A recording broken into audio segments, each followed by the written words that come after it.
Good morning, everyone. So, हमारा जो basic कुछ चीज़ें डिस्कस हमने ऑलरेडी कर ली थी in the context of company law. एक टॉपिक जो आपके फाउंडेशन में भी काफ़ी इम्पोर्टेंट टॉपिक था, लिफ्टिंग और piercing the corporate veil, that we are going to discuss in detail. So this is the topic we are going to discuss, that is lifting or piercing the corporate veil. थोड़ा volume कम कर दो थोड़ा सा। First of all थोड़ा बड़ा बॉक कम कर दें।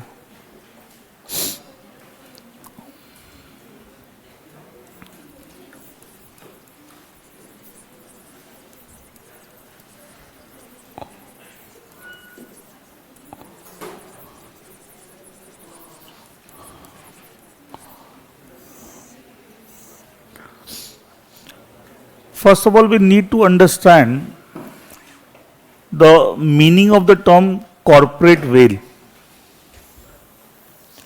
सिर्फ इस टर्म का क्या मतलब है? वैसे इससे पहले भी अगर हम एक वर्ड देखें, only well, well is something you can say like a curtain और अ सेपरेटर।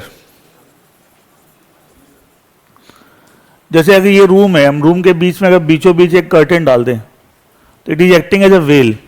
उसका इम्पैक्ट क्या होगा, इधर वाले उधर नहीं देख पाएंगे, उधर वाले इधर नहीं देख पाएंगे, दैट इज व्हाट। लेकिन जब यही कंसेप्ट हम कंपनीज के कॉन्टेक्स्ट में लगाते हैं, we call it the corporate veil. तो वेल वर्ड के साथ हमने क्या लगा दिया, कॉर्पोरेट, तो कॉर्पोरेट वेल टर्म होगी। ये क्या करता है कॉर्पोरेट, ये भी एक सेपरेटर काम करेगा बिकॉज वेल कंसेप्ट है। See what does the corporate well do,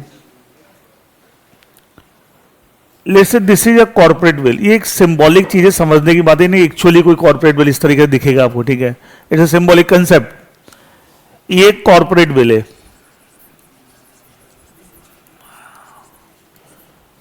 it separates the company from its members. It separates the company from its members. तो ये भी एक सेपरेटर काम कर रहा है। क्योंकि कंपनी जो कॉन्टेक्स्ट में बात कर रहे हैं, तो we are not only saying veil, we are saying corporate well.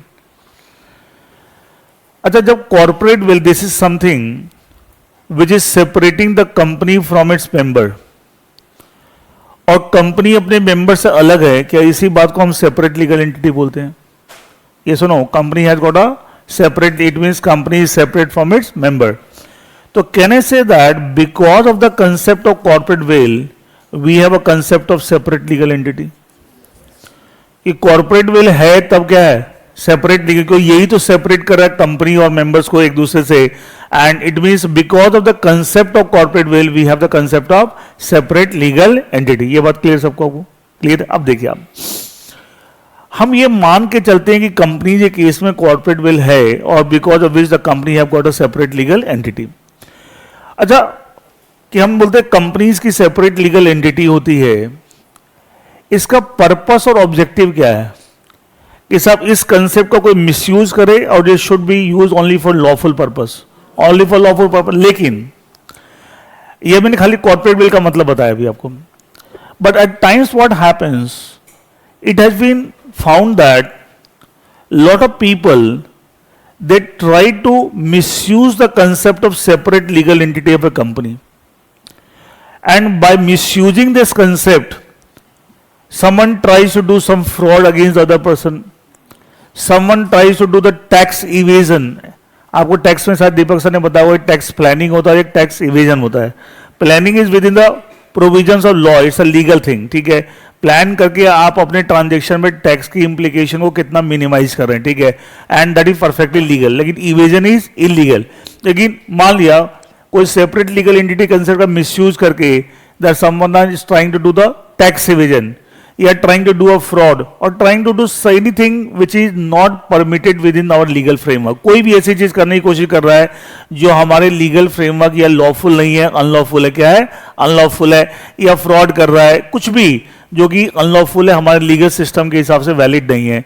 मुझे बताइए, इसका मतलब जो भी ऐसा कर रहा है, क्या ये सेपरेट लीगल एंटिटी कंसेप्ट का मिसयूज कर रहा है, यूज कर रहा है, मिसयूज कर रहा है?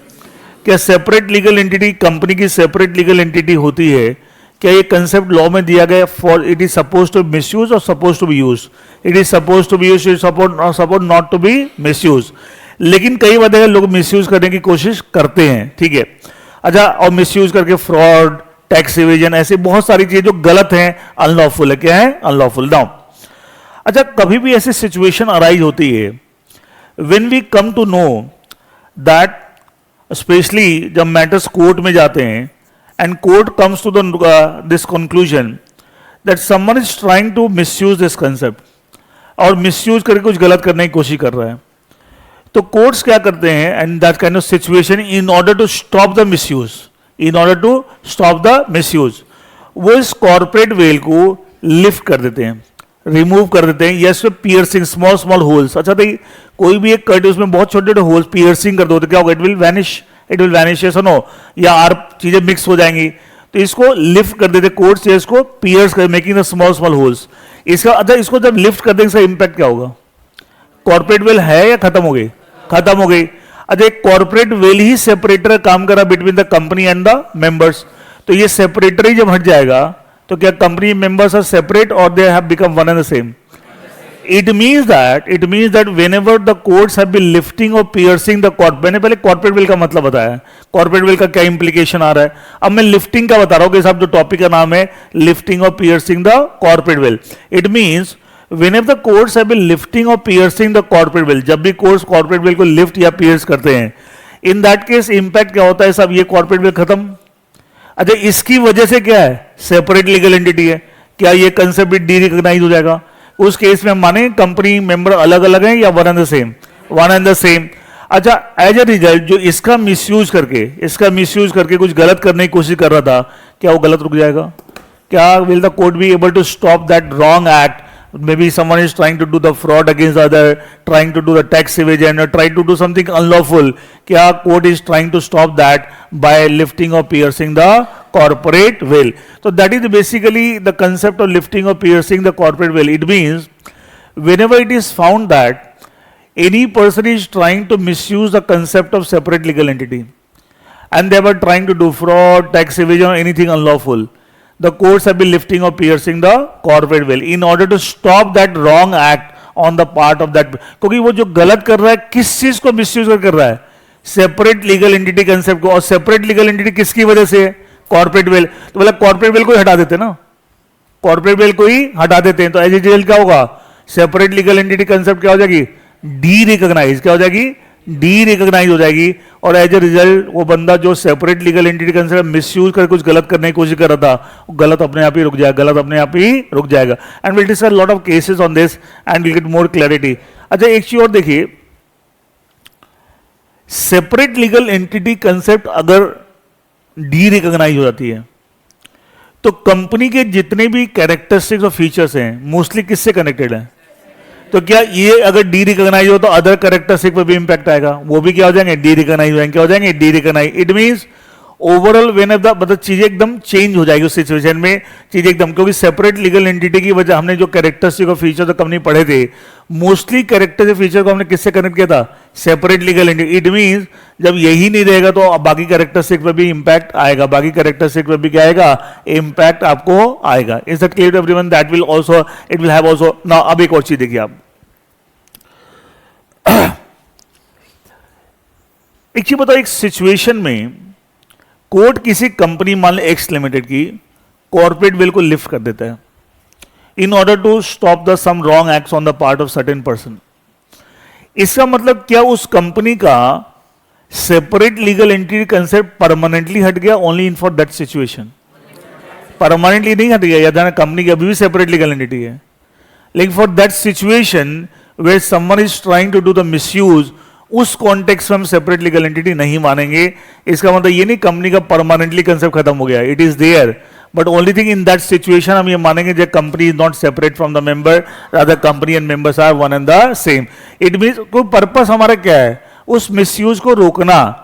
तो मिसयूज को रोकने के लिए खाली हम उस कॉन्टेक्स्ट में मान लेंगे कि as if the company does not have the separate legal entity, otherwise company की सेपरेट लीगल एंटिटी है तो परमानेंटली खत्म नहीं हो जाए concept, only for that particular situation. एक तो ये बात समझ में आई, क्लियर।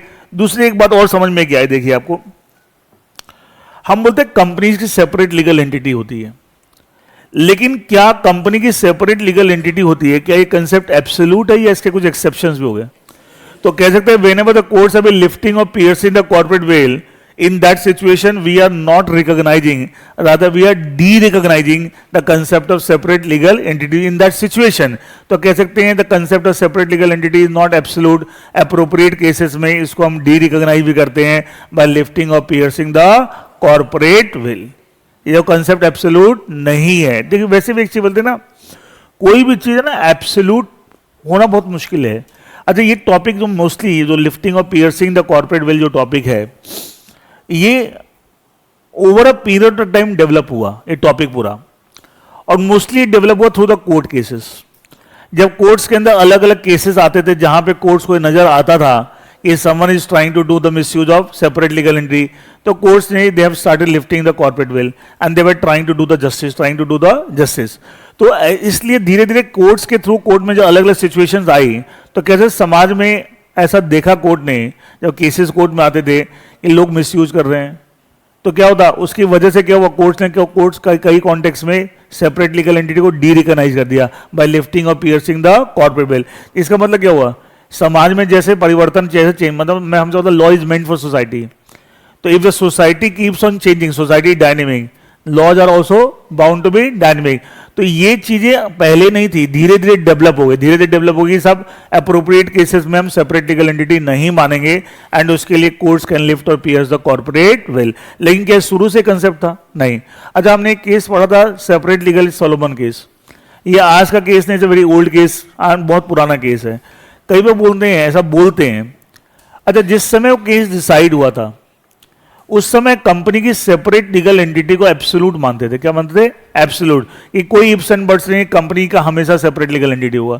लेकिन हमें बोलते हैं कि आज वो केस डिसाइड हुआ होता तो देयर इज अ पॉसिबिलिटी, दोनों लैंग्वेज में ध्यान रखना मैं क्या बोल रहा हूं, देयर इज अ पॉसिबिलिटी कि may be the decision would have been different. लेकिन जिस जमाने में डिसाइड हुआ था उस समय हम क्या मानते थे, सेपरेट लीगल एंटिटी क्या है, एब्सोल्यूट है, तो हम उसके बियॉन्ड सोचते ही नहीं थे। लेकिन आज उसके बियॉन्ड हम सोचते हैं, आज हम उसके बियॉन्ड सोचते हैं। क्या होता है, चीजें बदलती हैं, चीजें बदलती हैं, चीजें बदलती हैं, तो उसके हिसाब से, क्योंकि समाज में ऐसा देखने को मिला कि बहुत लोग मिसयूज कर रहे हैं, ऐसे बहुत सारे कोर्ट में केसेस आए, कोर्ट्स हैव लिफ्टेड और pierced the corporate veil, that's why. तो बोलते से पता है सोलोमन केस अगर आज डिसाइड होता, मे बी नॉट नेसेसरी कि डिसीजन डिफरेंट ही होता, बट कम से कम सोच तो सकते थे। लेकिन उस जमाने में तो ये सोच ही नहीं थी, उस जमाने में तो ये देखो क्या होता है, चीजें में जब चेंजेज आता है ना, तो उसके हिसाब से सोच में भी हम हर तरीके उस तरीके। एक छोटा सा एक सोशल एग्जांपल ऐसे देता हूं। इंडिया में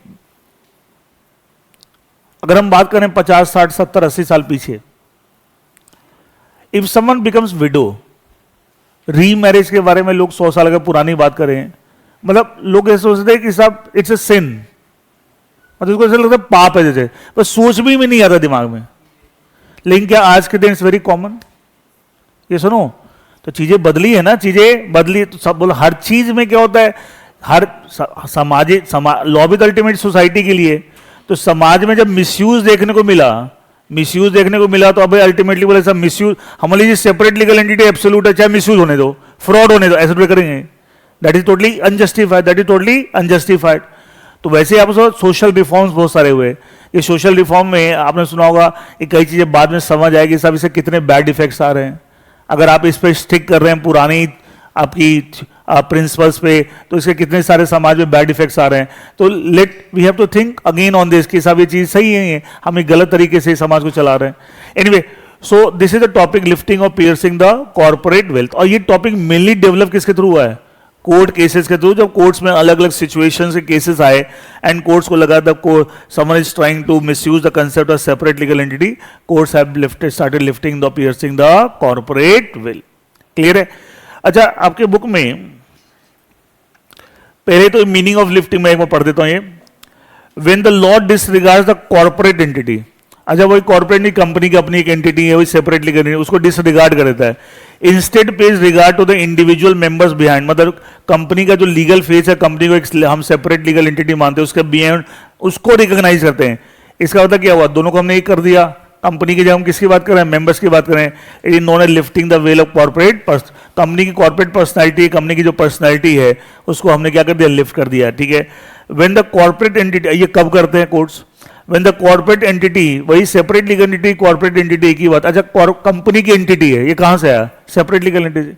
when the corporate entity being abused for unjust and inequitable purpose, the courts have lifted the veil of corporate personality, looked into the realities, and have held the person behind the company guilty and liable. When the courts have done it, the doctrine have been described as the doctrine of lifting of corporate veil. अच्छा, इस topic को आगे हमने, ये तो meaning हो गया, इस टॉपिक को आगे हमने दो पार्ट में, स्टैट्यूटरी रिकॉग्निशन मतलब क्या है, स्टैट्यूटरी रिकॉग्निशन यहां लिख लीजिए, एज पर कंपनीज एक्ट।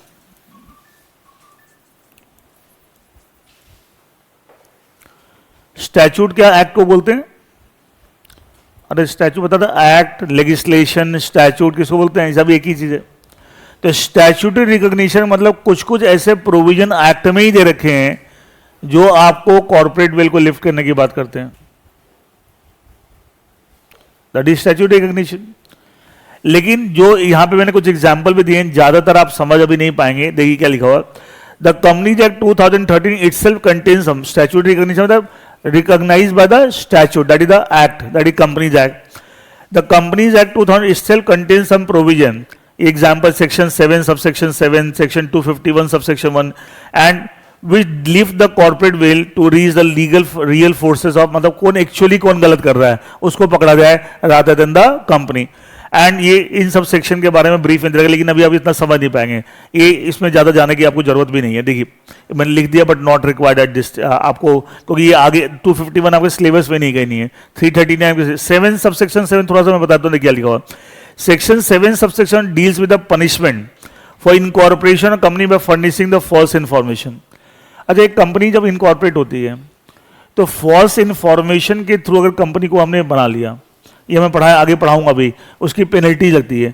अच्छा, उसकी पेनल्टी कंपनी के डायरेक्टर्स पे, प्रमोटर्स पे, इनके ऊपर लगती है। मुझे बताओ, गलत कंपनी ने किया, मतलब कंपनी गलत तरीके से बनाई गई, लेकिन उसके लिए लायबल कौन हो रहा है, डायरेक्टर लायबल हो रहा है। तो इसका मतलब क्या हुआ, we are making them at par with the company, at par with the company. इससे और अच्छा एग्जाम्पल मैं आपको देता हूं, वो हम आगे पढ़ेंगे भी और अपने फाउंडेशन में भी पढ़ा है। एक सेक्शन आपने पढ़ा सेक्शन 3, यहां लिखना चाहिए, वो भी लिख सकते हैं, सेक्शन 3 है, स्टैट्यूटरी रिकॉग्निशन में सेक्शन 3 है। सेक्शन 3 है, फिर रिमेंबर उसमें एक पॉइंट था, ये आगे आएगा भी बताऊंगा, कि किसी पब्लिक कंपनी के अगर 7 से कम मेंबर हो जाएं या प्राइवेट कंपनी के 2 से कम मेंबर हो जाएं, एंड अगर आपको कंपनी के जब मेंबर्स कम हुए वहां से 6 महीने तक कंपनी ऐसे बिजनेस चलाती रहे with the number of members is so reduce, याद है, 6 महीने के बाद जो रिमेनिंग मेंबर्स हैं, जो भी बचे हुए मेंबर, मतलब पब्लिक कंपनी टोटल 4 ही मेंबर बचे हुए हैं, and who are aware of this fact that the company is running with the lesser number of members, lesser than the minimum required by law, in that case the जो भी liabilities company की after the expiry of 6 month, that will become the personal liability of the remaining members, that will become the, याद आ रहा है। अच्छा बताइए, company की लाइबिलिटी है, कंपनी अलग है, मेंबर अलग है, लिमिटेड लाइबिलिटी, लेकिन हम बोलते कंपनी की सारी लाइबिलिटी किसकी हो गई, रिमेनिंग मेंबर की। इसका मतलब क्या, यहाँ मेंबर्स की लाइबिलिटी लिमिटेड से क्या हो गई, अनलिमिटेड। तो क्या वन ऑफ द कैरेक्टर से company limited liability of member, क्या इसको हमने डिसरिगार्ड कर दिया। अच्छा, लिमिटेड लाइबिलिटी कंसेप्ट किससे जुड़ा होता है, सेपरेट लीगल एंटिटी, समझाया था मैं उस दिन आपको, ठीक है। इसका मतलब ये कैरेक्टर से क्या हो गया डी, तो कैसे सेक्शन 3A के जो प्रोविजन है, क्या वो भी तो लिफ्टिंग और पियर्सिंग द कॉर्पोरेट वेल कर रहे हैं, वो कंपनी की लायबिलिटी किसके मान रहे हैं, मेंबर्स की मान रहे हैं, it mean they are also lifting और piercing the, this is also one section जो आप फाउंडेशन में पढ़ा, आगे हम यहाँ भी पढ़ाएंगे, इंटरव्यू में पढ़ेंगे, ठीक है। सेक्शन 3A, क्या ये एक्ट में ही एक सेक्शन दे रखा है, ऐसे कई सारे प्रोविजन है जो कि कंपनी और मेंबर्स को या कंपनी मैनेजमेंट को एट पार मान लेते, क्या मानते हैं, एट पार। इट मीन्स हम उनमें डिफरेंशिएट नहीं कर रहे हैं, and it means we are lifting और piercing the corporate veil as per the companies act, as per the statutory recognition. लेकिन मैंने आपको बताया मेनली ये जो टॉपिक डेवलप हुआ है किसके थ्रू है, कोर्ट केसेस। इसे देखो, लिफ्टिंग और piercing the corporate under judicial interpret, judicial interpret through the court cases.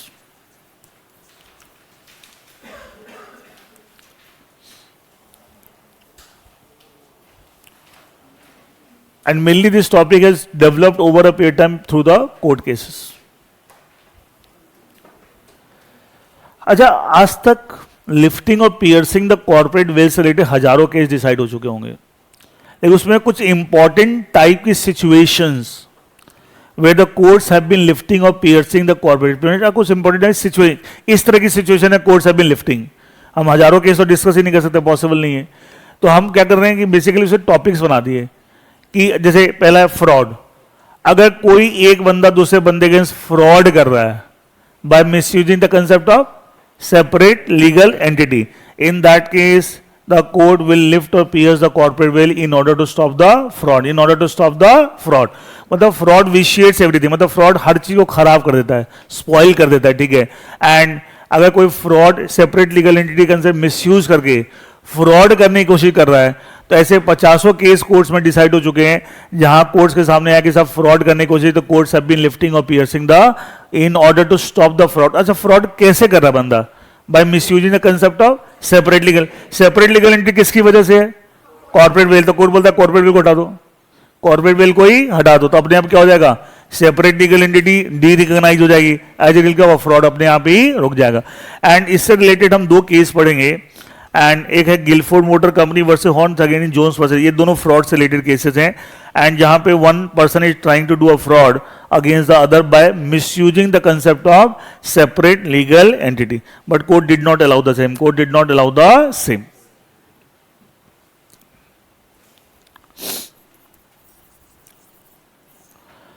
Fraud से रिलेटेड देखिए, पहला केस आपका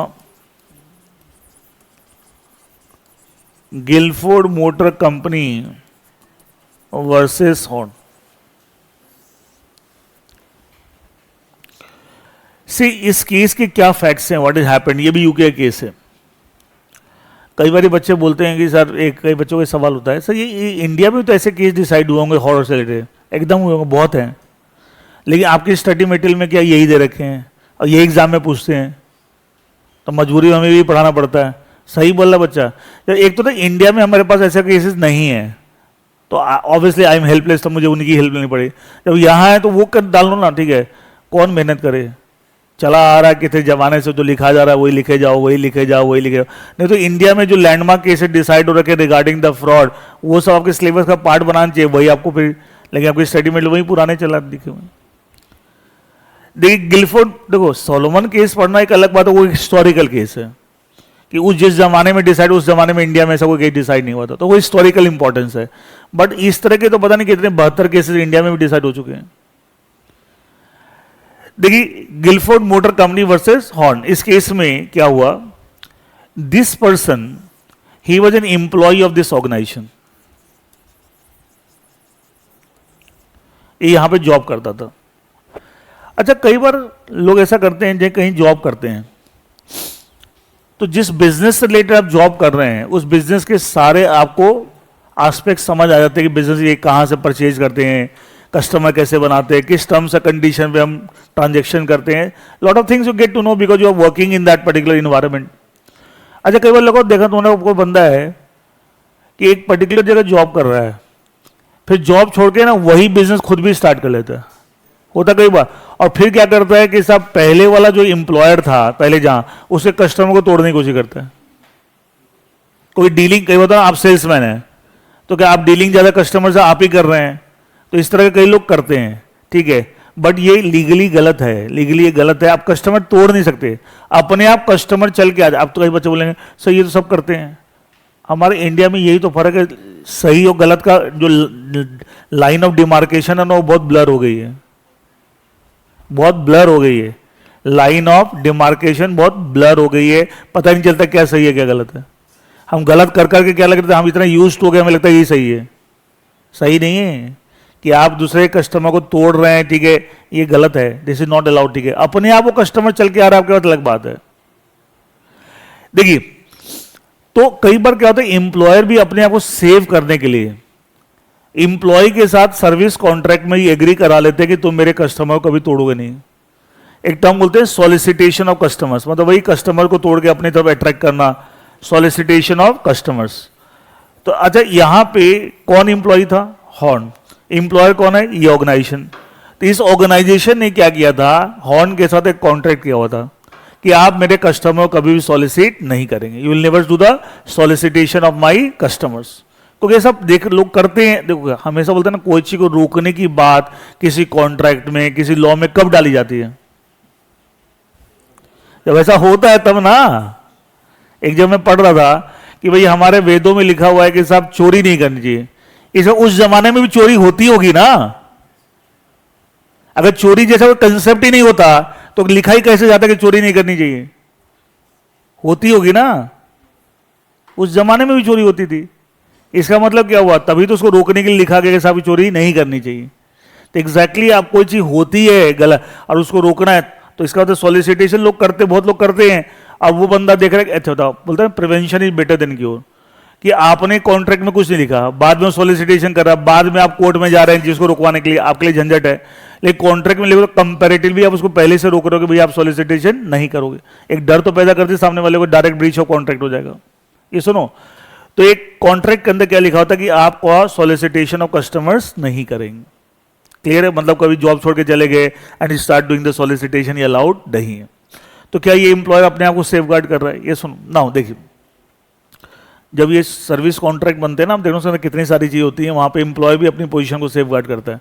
ऑब्वियस सी बात है, कोई जो आदमी आपके सिस्टम में एंटर कर गया, आपके यहाँ जॉब, क्या आपकी बहुत सारी कॉन्फिडेंशियल चीज़ें भी उसके पास जाएंगी, बहुत सारी चीज़ें, तो lot of things they need.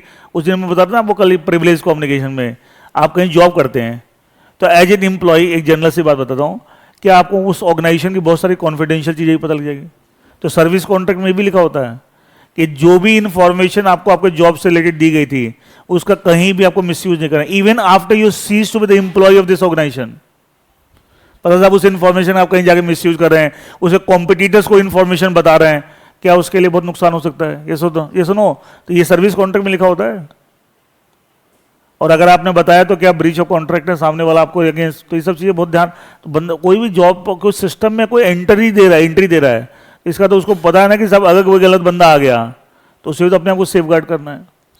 Anyway, ये लिखा होता है कि सॉलिसिटेशन नहीं करेगा। लेकिन इस बंदे के मन में बाद में बेईमानी आ गई। इसने क्या किया, जॉब छोड़ दी और एक नई कंपनी बनाई, let's say x private limited. खुद ही बनाई तो प्रमोटर एंड ऑल दैट, ठीक है। और इसके सारे शेयर मिस्टर हॉर्न के पास थे एक्सेप्ट वन शेयर, क्योंकि मिनिमम 2 मेंबर चाहिए, वो एक शेयर किसी और के पास था, वो भी हॉर्न का कोई बंदा होगा, हो सकता है उसका कोई जानकार होगा, whatever. And he also became the director of this company. मतलब ओवरऑल पूरी कंपनी पे कंट्रोल किसका है? हॉर्न का। अब इस कंपनी ने क्या किया, इस ऑर्गेनाइजेशन के कस्टमर को सॉलिसिट करना शुरू कर दिया। अच्छा, ये हॉर्न के दिमाग में क्या चल रहा है, ये क्या सोच रहा है? ये सोच रहा है कि साहब who has agreed not to do solicitation? Horne, उसने कॉन्ट्रैक्ट किया होता ना कि मैं सॉलिसिटेशन नहीं करूंगा। Now who is doing the solicitation? X private limited. Now who is doing the solicitation? X private limited. And Horne ने क्या सोचा कि साहब मैंने एग्री किया not to do solicitation, solicitation कौन कर रहा है? X private limited. अच्छा, मैं इस एक्स प्राइवेट लिमिटेड में सब कुछ हूं, ऑलमोस्ट सारे शेयर मेरे पास ही हैं, मैं डायरेक्टर भी हूं, मैं ही प्रमोटर हूं, मैंने कंपनी बनाई है, लेकिन फिर भी क्या है, कंपनी की सेपरेट लीगल एंटिटी होती है, ये अलग है और मैं अलग हूं, ये मेंबर है एंड मैं अलग हूं और कंपनी अलग है, हम दोनों अलग अलग हैं। इसका तो हम तो सेपरेट लीगल एंटिटी, इस company has got a separate legal entity, तो मैं अलग हूं और कंपनी अलग है। इट मीन ये सॉलिसिटेशन कर रही है तो मैं नहीं कर रहा हूं, और किसने एग्री किया है नॉट टू डू सॉलिसिटेशन? मैंने किया है। तो कोई ब्रीच ऑफ कॉन्ट्रैक्ट नहीं। ये दिमाग में किसके चल रहा है? Miss on. ये सारी प्लानिंग करके उसने ये कंपनी बना के सॉलिसिटेशन स्टार्ट कर दिया। अच्छा, किसके राइट्स पे बेनिफिट आ रहा है? गिलफोर्ड मोटर कंपनी को। उसे कस्टमर टूटने लगे, इसने उठा के कोर्ट में केस कर दिया, वही इंग्लैंड में, यूके में, हाउस ऑफ लॉर्ड्स, वही केस है Gilford motor company versus Horne, ठीक है। इसने केस कर दिया। कोर्ट ने जब ये सारा देखा, सारी चीजें, तो हाउस ऑफ लॉर्ड्स ने बोला कि ये कंपनी बनाने के भी जो ऑब्जेक्टिव ही है बेसिकली क्या? कस्टमर सॉलिड, और कोई काम नहीं है, यही काम है, इसी के लिए कंपनी बनाई आपने। इसका मतलब जो काम आप डायरेक्टली नहीं कर पा रहे थे, तो आपने एक इनडायरेक्ट रूट बनाया कि भैया मैं कंपनी बना लेता हूं, कंपनी की सेपरेट लीगल एंटिटी, और वो कंपनी वो करेगी जो मैं नहीं कर पा रहा, समथिंग लाइक दैट। तो कोर्ट ने क्या किया? अच्छा, क्या इसका मतलब is the Horne trying to do a fraud against Gilford motor Company? ये सुनो, अच्छा, he is doing trying to do a fraud against Gilford motor Company by doing what?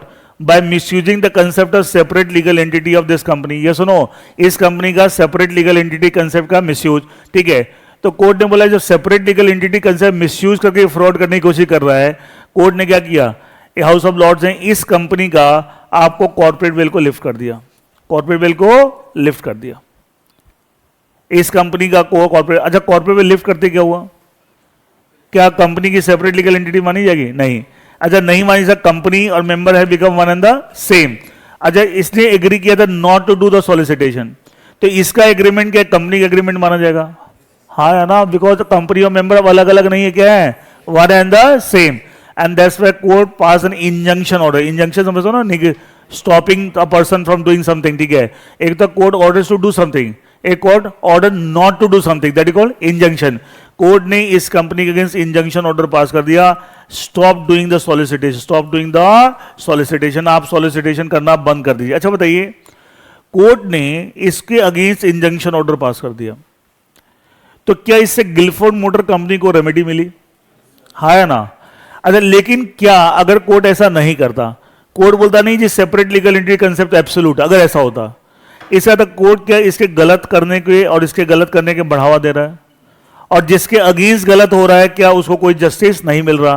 क्या टोटली गलत है कि नहीं? ये सुनो, तो in order to do the justice to this person and in order to stop the wrong acts on the part of Horne, court ने क्या किया? एक्स प्राइवेट लिमिटेड कंपनी की कॉर्पोरेट वेल को लिफ्ट कर दिया, and as a result it has stop the fraud, prevented the fraud against the Gilford motor Company. Is clear? बात समझ में आई? अब लॉजिक है ना इसका कि लिफ्टिंग क्यों जरूरी है, लिफ्टिंग और पियर्सिंग का अप्रोप्रिएट केसेस में why it is required. Clear है? अब देखिए एक और केस इससे रिलेटेड, आपको फ्रॉड से रिलेटेड ही देखिए,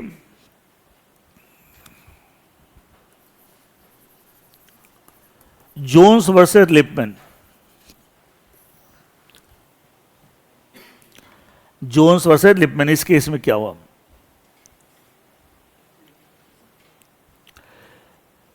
एक इन दोनों के बीच में एक इमोल प्रॉपर्टी की सेल परचेज का एग्रीमेंट हुआ, जिसमें ये सेलर था और जोन्स बायर था, ठीक है?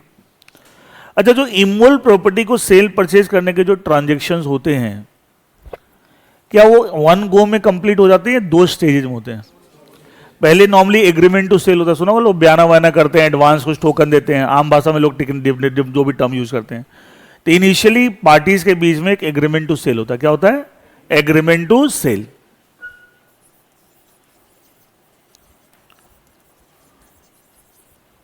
पहले क्या होता है? Agreement to sell. अच्छा, इसके अंदर ये लिखा जाता है, सारी डिटेल आती है इसके अंदर, कि भैया so and so person Lipman has agreed to sell so and so property to Jones at so and so price and Jones has agreed to buy the same. Out of, मान ली example लेते हैं, मान ली total price 1 crore है, out of that 1 crore total price 10 lakhs has already been paid by Jones to Lipman, remaining 90 lakhs will be paid by the Jones to Lipman in so much of time, वो period आएगा इतने दिन में, 60 days में, what, ठीक है? ये सब कोई लॉ में नहीं लिखा होगा सब इतने दिन में पे करना है, सब पार्टीज के ऊपर है। जनरली तो लोग 2 महीने का समय देते हैं, कोई लोग बोलते हैं जी मुझे 3 महीने का समय चाहिए, कोई बोलते हैं जब, कई बार तो सेलर बोलता है नहीं मैं तो 1 ही महीने का समय दूंगा, डिपेंड करता है आपस में क्या तय हुआ, ये सारी बातें लिखी जाती है। अच्छा, ये सब एग्रीमेंट टू सेल में, तो इसका तो अभी क्या प्रॉपर्टी ट्रांजेक्शन कंप्लीट हो गई? अभी क्या दोनों पार्टी ने खाली एग्री किया है कि एक सेल करेगा और एक बाय करेगा, किस टर्म्स एंड कंडीशन पे वो सबको लिखा गया कि ये प्राइस है, उसमें इतना ऑलरेडी पे कर दिया, बाकी कितने दिन में पे करना है, वो सारी बातें, ठीक है? इसमें ये भी लिखा जाता है कि जब बैलेंस प्राइस आप पे कर दोगे within the agreed time period, then the seller will execute a sale deed in favour of the buyer. अच्छा, जब पूरे पैसे मिलवाएंगे तो क्या फिर एक सेल डीड बनेगी। अच्छा, उसमें क्या होगा, लैंग्वेज क्या होगी कि सेलर एग्रीज टू सेल और seller sells the property, sale, क्योंकि ऑलरेडी सारे पैसे को मिल रहे हैं, ठीक है? तो उसमें अब जाके ओनरशिप, इसका तो क्या है, एग्रीमेंट टू सेल में खाली एग्री हुआ था, और यहां पे क्या जाके क्या होगा, ओनरशिप ट्रांसफर हो जाएगी from seller to the buyer. तो हमेशा नॉर्मली इमोल प्रॉपर्टी के ट्रांजेक्शन्स ऐसे होते हैं, पहले एग्रीमेंट टू सेल बनता है, अब बाद में क्या बनती है, सेल डीड। क्या बनती है? Sale deed. सुना हो जो लोग का बोलते हैं जी प्रॉपर्टी खरीदी उसकी रजिस्ट्री करानी है, ऑल दैट, तो जब सेल डीड बनती है तो उसकी फिर रजिस्ट्री आपको होती है, ठीक है, एंजॉय कराना, ये रजिस्ट्रेशन एक्ट से गवर्न होता है। Govern by the provisions of registration act, because वहां कुछ कुछ डॉक्यूमेंट की रजिस्ट्रेशन मैंडेटरी है। इसे क्लियर सुना तो प्रैक्टिकली जब पूरे पैसे पूछे देते बोले प्रॉपर्टी अपने नाम करवाई सब उसकी रजिस्ट्री कराने, तो एक्चुअली प्रॉपर्टी की रजिस्ट्री होती है, सेल डीड की रजिस्ट्री होती है। किसकी होती है? Registration of the sale deed. That's very important, क्योंकि रजिस्ट्रेशन एक्ट बोलता है अगर आप इन डॉक्यूमेंट का रजिस्ट्रेशन नहीं कराता है तो ट्रांजेक्शन ही इनवैलिड है। अच्छा, ट्रांजेक्शन इनवैलिड हो जाएगा मतलब क्या हुआ? बायर ने पूरे पैसे सेलर को दे दिए लेकिन अभी भी ओनरशिप, सेल डीड बन भी गई, सेलर ने साइन भी कर दिए, लेकिन अभी भी ओनरशिप क्या बायर की हुई है? तो कितनी इंपॉर्टेंट चीज है ये। इसलिए तुम देखना दुनिया कितना बिजी आदमी हो, अगर कोई इमोल प्रॉपर्टी खरीद रहा होगा ना, उसकी रजिस्ट्री कराने में कोई लापरवाही नहीं, क्योंकि इसका इम्पैक्ट बहुत सीवियर कॉन्सिक्वेंसेस रजिस्ट्रेशन एक्ट में दे रखा है, वो ट्रांजेक्शन ही इनवैलिड हो जाएगी। तो बड़े बड़े लोग तुम देखो ना, सब बड़े बड़े पहले पैसे वाले लोग हैं, इंडस्ट्रीज हैं, टाइम नहीं है, इस तरह के ट्रांजेक्शन में they are very particular and they must get it. हाँ, अगर खुद नहीं जा रहे तो किसी और को ऑथराइज करेंगे थ्रू पावर ऑफ अटॉर्नी। एक तरीका होता है पावर ऑफ अटॉर्नी के थ्रू आप किसी दूसरे को अपनी जगह भेजें, तो उसमें पावर ऑफ अटॉर्नी भी भेजनी पड़ेगी एज एन एविडेंस कि मैंने इसको ऑथराइज किया, मेरी जगह ये रिप्रेजेंट करेगा ट्रांजेक्शन। एनीवे, यहां पे जोन्स वर्सेस लिपमैन में इस केस में क्या हुआ, जोन्स बायर था, इनके बीच में एग्रीमेंट टू सेल हो गया था, क्लियर, और एक को लैंड सेल परचेज करने का एग्रीमेंट था, agreement to sell purchase some particular land. अच्छा, एक चीज ध्यान रखें, ये एग्रीमेंट वर्ड बोल रहे हैं लेकिन ये कॉन्ट्रैक्ट है, ध्यान, ये भी कॉन्ट्रैक्ट है। अच्छा बताओ, आप कई बच्चे उसमें कंफ्यूज आते हैं कि फाउंडेशन पर ना कॉन्ट्रैक्ट और एग्रीमेंट में फर्क होता है। Not every agreement is a contract, agreement which is enforceable by law only that agreement is a contract. If it is social agreement, domestic agreement, then it is agreement but not a contract. वो बात नहीं कर रहे हैं, agreement का मतलब contract है। अगर आपको याद हो, फाउंडेशन में कई बार बात बोलता था कि कई जगह प्रैक्टिकल लाइफ में कॉन्ट्रैक्ट को एग्रीमेंट ही बोलते हैं, लेकिन होता वो क्या है? कॉन्ट्रैक्ट है। अच्छा, सर्विस कॉन्ट्रैक्ट बोलते हैं, सर्विस एग्रीमेंट बोलते हैं। सर्विस एग्रीमेंट वो कॉन्ट्रैक्ट है, वो ये थोड़ी कि साहब may be enforceable may not be, फिर फायदा क्या उसका करने का? रेंट एग्रीमेंट बोलते हैं, रेंट कॉन्ट्रैक्ट कम बोलते हैं, रेंट एग्रीमेंट, लेकिन वो क्या है? कॉन्ट्रैक्ट है। तो बहुत सारी चीज समझना ही पड़ता है प्रैक्टिकल। तो एग्रीमेंट टू सेल बोल रहे हैं बट ये कॉन्ट्रैक्ट है। क्या both the parties are bound by the transaction? अच्छा, उसमें लिखा भी नहीं होता नॉर्मली कि अगर मान लिया बायर ने या सेलर ने मान लिया बाद में बेचने से मना कर दिया, जो कॉन्ट्रैक्ट में लिखा हुआ है, तो उस केस में क्या होगा? वो जितने पैसे उसे मिले हैं, जो अर्नेस्ट मनी या टोकन मनी, उतना वापस प्लस उतना और देगा, बट डबल वही की बात है, कंपनसेशन देना पड़ रहा है ना। तो अगर ये कॉन्ट्रैक्ट नहीं होता तो फिर ब्रीच कैसे होता? देना पड़ रहा है ना। और अगर मान लिया बायर खरीदने से मना कर ले तो क्या होगा? उसका फॉरफिट हो जाएगा, जो पैसा एडवांस दे रहे हो क्या हो जाएगा? इसे पेनल्टी लग रही है ना, because you are making a breach of contract. ये कॉन्ट्रैक्ट है, ध्यान रखना।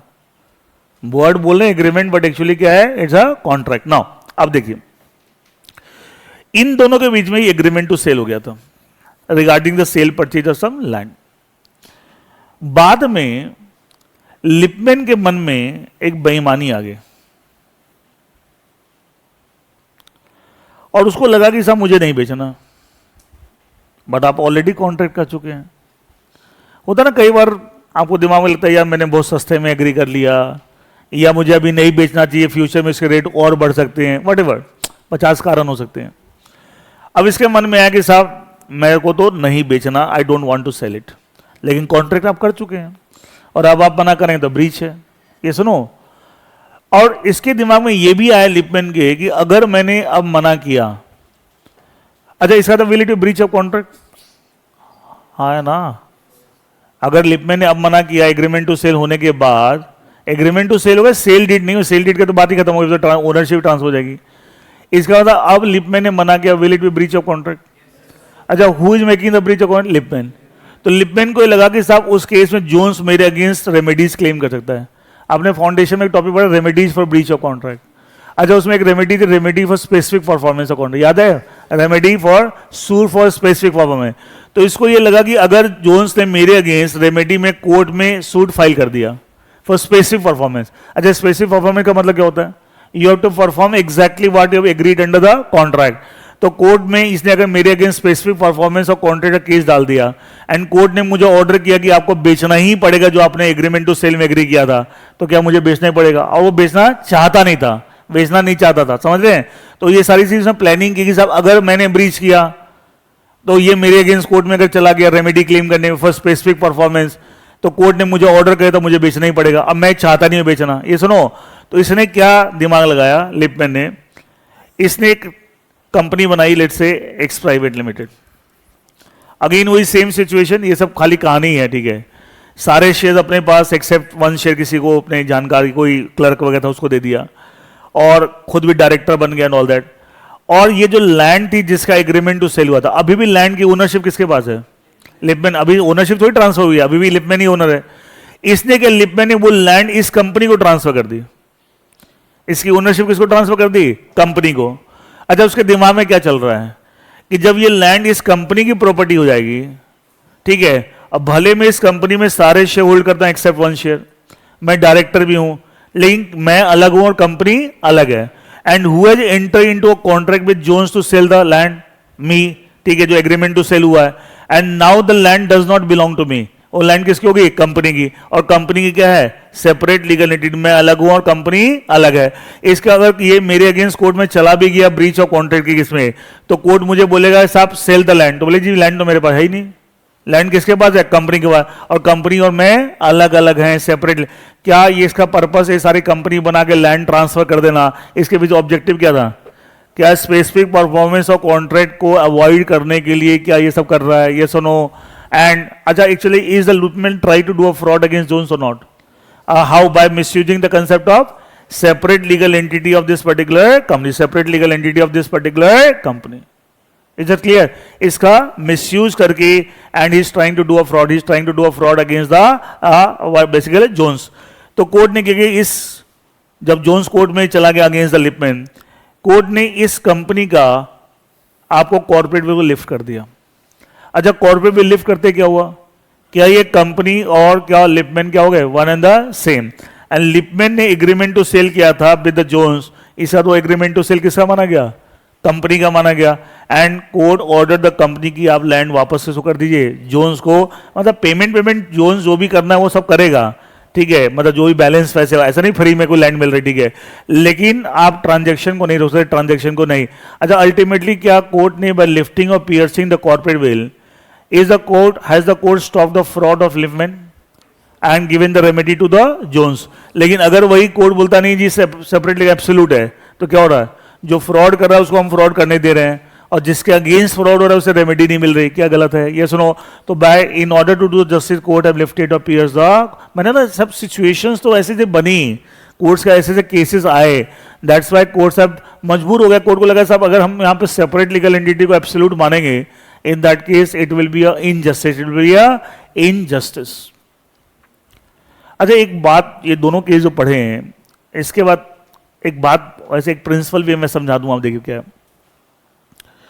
इन दोनों केस में, जब पहले वाले केस में हॉर्न और इसमें Lipman, are they trying to do something जो उनको डायरेक्टली करना अलाउड नहीं था? हाँ है ना? अच्छा, पहले वाले के जोन्स को डायरेक्टली उस ऑर्गेनाइजेशन के गिलफोर्ड मोटर कंपनी के कस्टमर सॉलिसिट करना अलाउड था? नहीं। क्या यहां लिपमैन डायरेक्टली क्या लैंड बेचने से मना कर सकता है? नहीं, एग्रीमेंट टू सेल चुका है। तो एक इनडायरेक्ट तरीका निकाल रहे हैं उसको करने का, जो आप करना अलाउड नहीं है आपको डायरेक्टली, लेकिन क्या उनको इनडायरेक्टली भी करने दिया गया? नहीं। तो एक लीगल प्रिंसिपल ध्यान सुनिए पहले, अगर कोई चीज डायरेक्टली करना मना है तो इनडायरेक्टली करना भी मना होता है। ये नहीं कि आप इनडायरेक्ट को रूट बना के जीतेंगे, तो उसमें तो हर लोग ऐसे करने लग जाएंगे।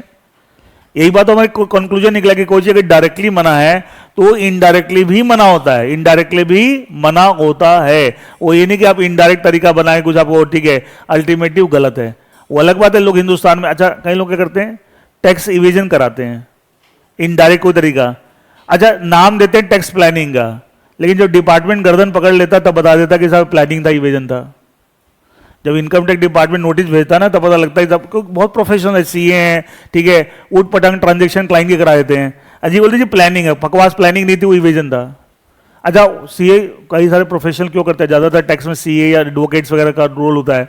अच्छा, ये कराते हैं, उनको क्या लगता है, क्लाइंट को खुश कर दिया, ये आपको इतना टैक्स बचा दिया, उसके हिसाब से अपनी फीस भी ले ली, प्रोफेशनल फीस भी लेगा, ठीक है। अच्छा, बाद में फंसेगा तो कौन, वो सीए फंसेगा, वो क्लाइंट फंसेगा, क्लाइंट तो गलत है ना ये। अच्छा, क्या यहाँ प्रोफेशनल अपनी रेपुटेशन खराब कर रहे हैं? बहुत सारे प्रोफेशनल कर रहे हैं कि ऊट पटांग ट्रांजेक्शन करा दे क्लाइंट्स के, उसको क्या, अच्छा उसको पता है, खुद को पता है कि मैं ठीक नहीं करा रहा हूं, लेकिन क्लाइंट को इतनी समझ नहीं है, तो क्या कर रहे हैं वो समझा के फंसा देते हैं बाद में। अच्छा उसको लग रहा है मुझे तो अपनी प्रोफेशनल फीस मिल गई, अब बाद में क्या होगा, फंसेगा तो कौन फंसेगा, क्लाइंट फंसेगा, बट गलत है। अच्छा बताइए, इस तरह की चीजें करेंगे मार्केट में धीरे धीरे कि आपका नाम, रेपुटेशन, गुडविल खराब होगी, लोग बोले बेकार है ये, तो पता नहीं किस तरह का प्रोफेशनल है। तो कभी बोलते ये सब चीज समझ जिनको, तो इनडायरेक्ट रूट बना क्या करते हैं, बोलते इनडायरेक्टली भी कोई चीज अगर डायरेक्टली मना है तो इनडायरेक्टली भी अलाउड नहीं है। कई लोग पता करते हैं इनडायरेक्ट रूट बना देंगे, कहां मना किया हुआ है, कहां लिखा, अरे भाई प्रिंसिपल भी हर चीज लिखा हुआ नहीं होता है, कुछ बेसिक सिद्धांत भी होते हैं, कुछ बेसिक सिद्धांत भी होते हैं, एंड वो लिखे हुए ज्यादा से ज्यादा पावरफुल है। अच्छा फाउंडेशन में कंसेप्ट पड़ा प्रिंसिपल्स ऑफ नेचुरल जस्टिस, कहीं लिखे में गए, नेचर ने सिद्धांत दिए, और मैं हमेशा बोलता हूं ये नेचर के द्वारा बनाए हुए लॉ हैं। अच्छा जितने भी स्टैच्यूट में जो लिखा होता है वो क्या है, नेचुरल लॉ है, आर्टिफिशियल है। अरे कभी भी कोई नेचुरल प्रिंसिपल और नेचुरल जस्टिस के किसी भी एक्ट के किसी भी प्रोविजन कॉन्ट्रडिक्शन हो जाए, क्या किसको इंपॉर्टेंस ज्यादा मिलेगी, अब वो लिखा हुआ नहीं है फिर भी, तो ये मत समझना हर चीज जो कई बहुत लोग आर्ग्यूमेंट करते हैं कहां लिखा हुआ है, कहां मना, वो बंदे की समझ बहुत छोटी है, वो बहुत बड़े लेवल पे नहीं सोच पा रहा है। ज्यादातर लोग यही है कहां लिखा हुआ है, वो एक्चुअली क्या बहुत लिमिटेड दायरे में सोच रहा है, वो कभी भी बहुत बड़ा नहीं बन सकता, वो सोच अलग डिफरेंट होती है। भाई लिखा हुआ सब कुछ नहीं होता, ठीक है। तो एक प्रिंसिपल है, मैं लिखवा रहा हूं, आप लिख लीजिए, प्रिंसिपल लिख लीजिए, a person is not allowed, a person is not allowed, a person is not allowed to do, a person is not allowed to do anything indirectly, is not allowed to do anything indirectly, comma, which he is not allowed to do directly. आपने पहले starting में लिखा person, क्या लिखा starting पहले बताओ, is not allowed लिखा है, नॉट अलाउड लिखा है, इसको इज नॉट अलाउड के लिए कैन नॉट डू लिख लो, can not do indirectly, a person can not do anything indirectly, a person can not do anything indirectly, a person can not do anything indirectly, comma, which he is not allowed to do directly, which he is not allowed to do directly. मतलब अगर law के हिसाब से directly वो करना allowed नहीं है तो इनडायरेक्टली भी आप नहीं कर सकते, और कर रहे हैं तो गलत है, कर रहे हैं तो क्या है गलत। क्या इनमें भी यही बात निकल के आई, यही बात आपको निकल के आई। So that is all about the कि फ्रॉड के केसेस में how the courts have been lifting और piercing the corporate veil. Second type of situations the courts have been lifting or piercing, मैंने तो बहुत तरह की सिचुएशन है, we are only discussing some of the important situations where the courts have been lifting or piercing the corporate will. Second type of situation, public policy, ये देखिए क्या है।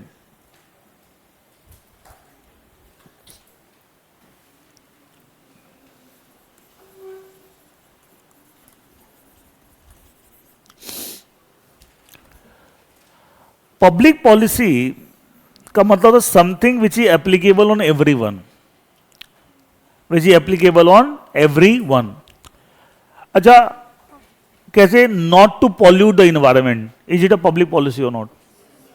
अच्छा when our country is at war with any other country, not to do any transaction with the citizens of the other country which is at war with our country, क्या ये public policy है।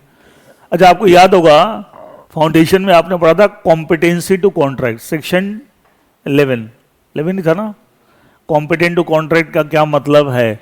उसमें एक requirement क्या थी, not disqualified from contracting. अच्छा उसमें एक एग्जांपल एलियन एनिमी याद है, उसका एग्जांपल एक आता था एलियन, याद आ रहा है ये। अच्छा इनफैक्ट मान ली एग्जांपल समझा रहा हूं, देखिए। अच्छा आज इंडिया पाकिस्तान के बीच में कोई वॉर नहीं है, तो आज इंडिया के बहुत सारे बिजनेसमैन हैं, इंडस्ट्रीज हैं, कॉर्पोरेट्स हैं जो पाकिस्तान के लोगों के साथ उनके ट्रांजेक्शन्स होते हैं।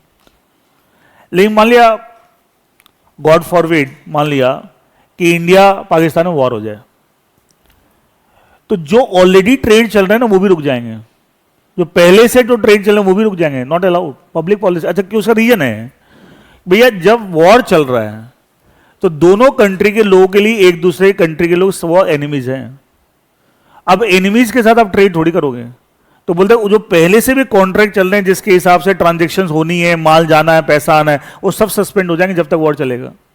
नॉट अलाउड, ये पब्लिक पॉलिसी है, because if you do it it means ultimately आप एनिमीज के साथ ट्रांजेक्शन कर रहे हैं और एनिमीज को हेल्प कर रहे हैं, ये अलाउड नहीं है। तो नए तो कर ही नहीं सकते, जो पहले से चल रहे हैं वो भी सस्पेंड हो जाएंगे। सस्पेंड मतलब रुक जाएंगे जब तक कि वॉर चल रहा है। तो ये सब पब्लिक पॉलिसी का पार्ट है, not to pollute the environment, not to deal the transaction with the enemies and all that, ठीक है, ये सब पब्लिक पॉलिसी। अब बताइए, जो मतलब तो ऐसी पॉलिसी जो सब पे एप्लीकेबल है and everyone has to follow it. तो पब्लिक पॉलिसी एक तरफ मान ले किसी सिचुएशन में एक कंपनी की सेपरेट लीगल एंटिटी की बात हो रही है और एक तरफ पब्लिक पॉलिसी की बात हो रही है। अगर हमें लगता है कि साहब अगर public policy separate legal entity को हम रिकॉग्नाइज करते हैं तो पब्लिक पॉलिसी के अगेंस्ट जा रहा है, या तो ऐसे केस में हम पब्लिक पॉलिसी को ज्यादा इंपॉर्टेंस देंगे या सेपरेट लीगल एंटिटी को? तो public policy something which is more important, जो है एप्लीकेबल ऑन एवरीवन। तो ऐसे केसेस में भी क्या होता है कि लग रहा है दोनों चीज साथ साथ नहीं चल पा रही है, तो ऐसे केसेस में भी कोर्ट क्या करते हैं, in order to give more importance to the public policy the courts have been de-recognizing the concept of separate legal entity by lifting or piercing the corporate veil, by lifting or piercing the corporate veil, and courts have been de-recognizing the concept of the separate legal entity by lifting। तो बोलते हैं जब भी किसी company, मैंने बताया conflict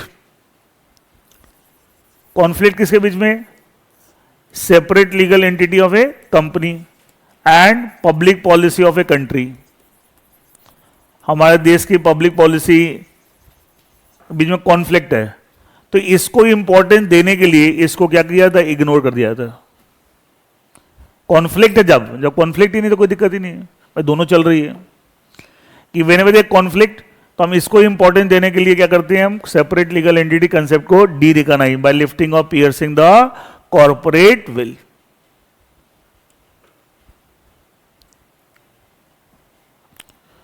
तो जब भी इस तरह की कोई सिचुएशन आती है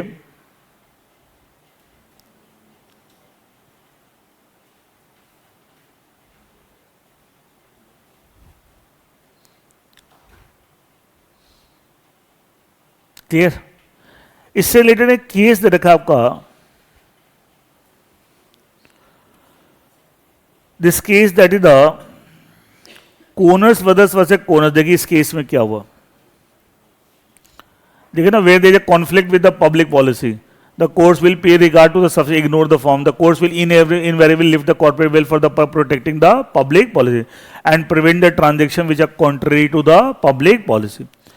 देखिए इस केस में क्या हुआ, Connors brothers, what happened in this case,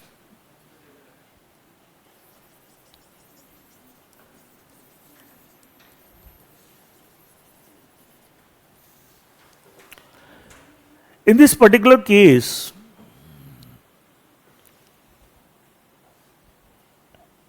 एक कंपनी, लेट से कोई भी एक नाम देते हैं, मान लिया कंपनी है एक्स लिमिटेड, ये यूके में बनी हुई थी, it was establish in UK, incorporated in UK, clear. और इस समय ना वर्ल्ड वॉर 2 चल रहा था, जिस समय केस है वर्ल्ड वॉर 2। अच्छा, वर्ल्ड वॉर 2 में आपको पता होगा एक तरफ इंग्लैंड यूके और एक तरफ जर्मनी, तो ये तो पता होगा सब, मेन इनके बीच में कॉन्फ्लिक्ट था।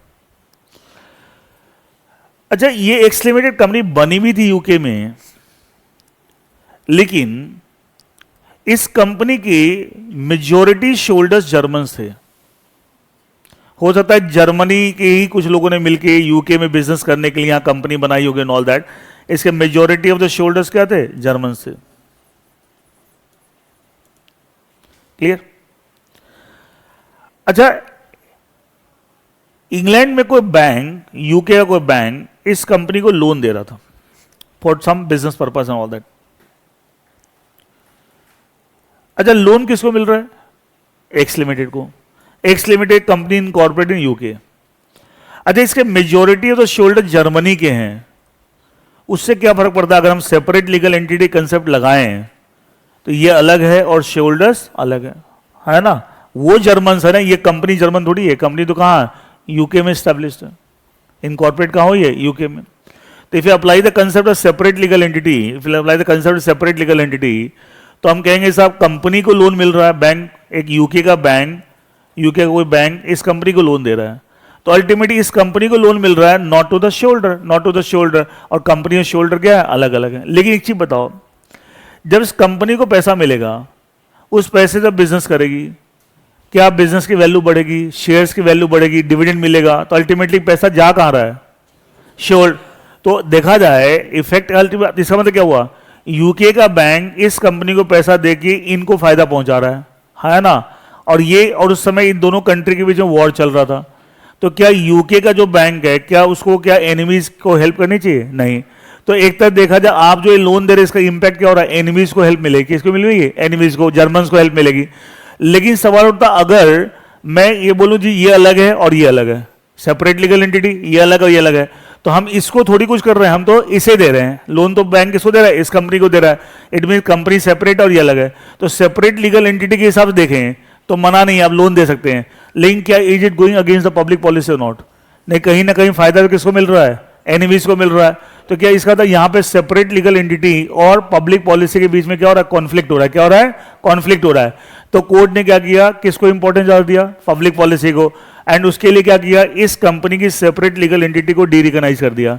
अच्छा, इसको डी रिकॉग्नाइज करते क्या हो गया, ये और इसका शोल्डर क्या हो गया, वन एंड द सेम, और ये क्या होता है, जर्मन, मेजोरिटी ऑफ देम, इसका मतलब ये एनिमी है तो कंपनी को भी क्या एनिमी, एंड इस बैंक के अगेंस्ट ऑर्डर हो गया, आप इसे लोन नहीं दे सकते, आप इसे लोन नहीं। क्या ये जो ट्रांजेक्शन ये बैंक कर रहा था, क्या ये अगेंस्ट द पब्लिक पॉलिसी, क्या है, अगेंस्ट द पब्लिक पॉलिसी, तो उसे रोका गया बाय लिफ्टिंग और piercing the corporate well.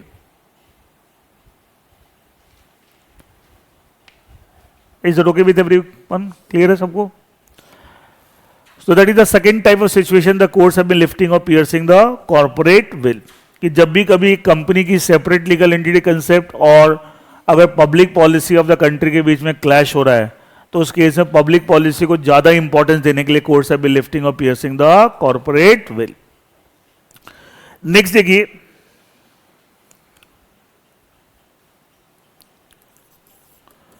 To determine the true character and residence of a company, कई बार एक कंपनी, वेदर इस कंपनी को फ्रेंड कंपनी ट्रीट किया जाए या एनिमी कंपनी, या उसका रेजिडेंशियल स्टेटस क्या, उसका ट्रू निकालने के लिए हम वी आर ऑल्सो लिफ्टिंग और piercing the corporate, we are also lifting और पियर्सिंग द कॉर्पोरेट विल। ये कल ही हमने जो डिस्कस किया था ना, कंपनी की नेशनलिटी या रेजिडेंस हो सकता है क्या नहीं, उसमें एक पॉइंट मैंने डिस्कस किया था कि कंट्री ऑफ इनकॉर्पोरेशन के हिसाब से हम नेशनलिटी देखते हैं, लेकिन वो प्राइमरी टेस्ट है, वो कंक्लूसिव टेस्ट नहीं है, और भी चीजें देखते हैं उसके बियॉन्ड जाके भी। वही सेम पॉइंट ये भी है, ये भी उसी वही सेम मिलता। इससे रिलेटेड केस आपके बुक में दे रखा, देखो क्या है, Daimler company limited versus continental tyre and rubber company. इस केस में भी क्या हुआ देखिए, आपको देखिए क्या लिखा हुआ यहाँ पे, the courts also look behind the facet of the company, face of the company and place of registration or country of incorporation in order to determine residence for the purpose of taxation or the character of the company, for example enemy friend, मतलब basically उसको residential status निकालने कई बार क्या होता है, हम इसके beyond जाके भी देखते हैं इस आप कंट्री ऑफ इनकॉर्पोरेशन क्या है एंड ऑल दैट। कल यही तो मैं बता था, ये कंट्री ऑफ इनकॉर्पोरेशन जब primary test not the conclusive. जैसे इस केस में भी क्या हुआ था, what is happened in this case, यहां भी सेम वैसी एक सिचुएशन थी, एक कंपनी थी एक्स लिमिटेड, ये बनी हुई थी यूके में, incorporated in UK,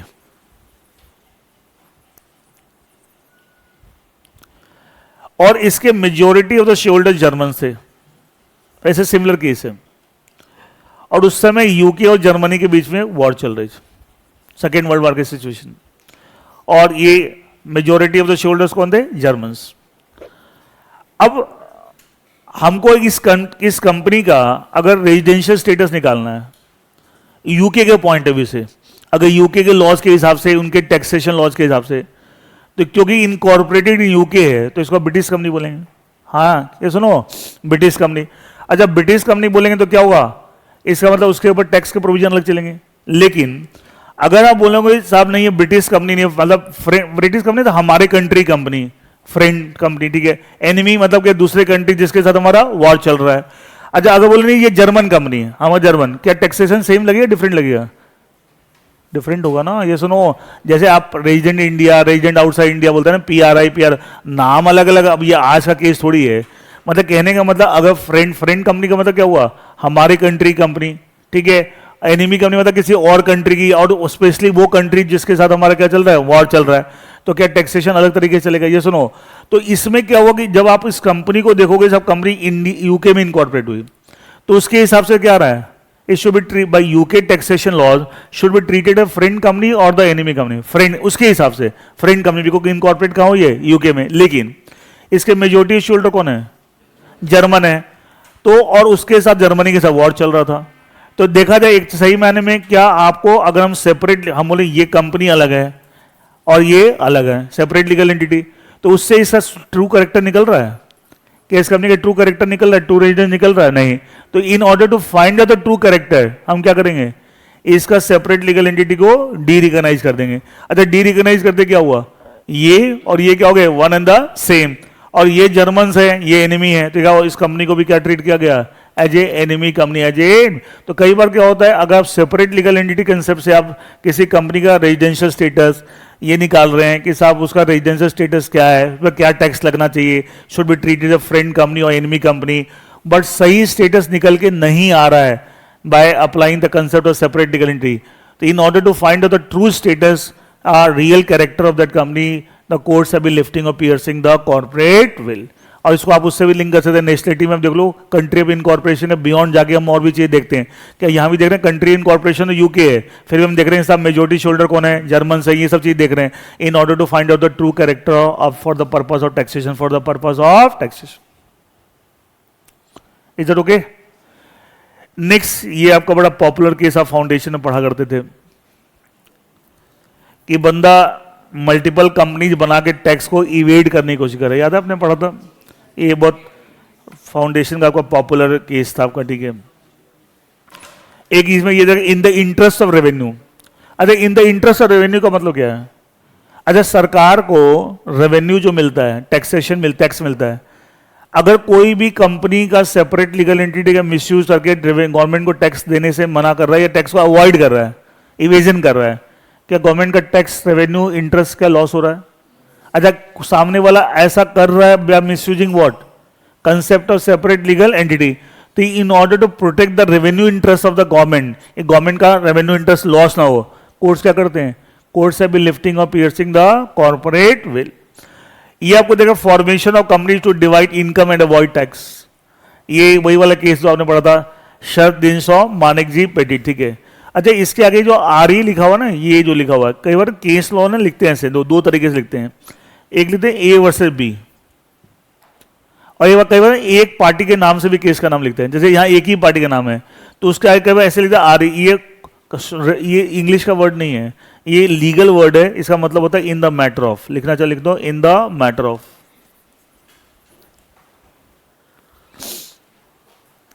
in the matter of.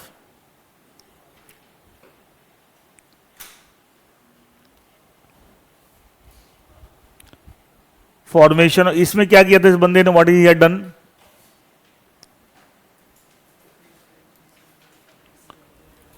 इसने क्या किया था, जैसे वो बंदा ए है मान लो, वो दिनशो मानिक जी, ठीक है, and he was very wealthy person.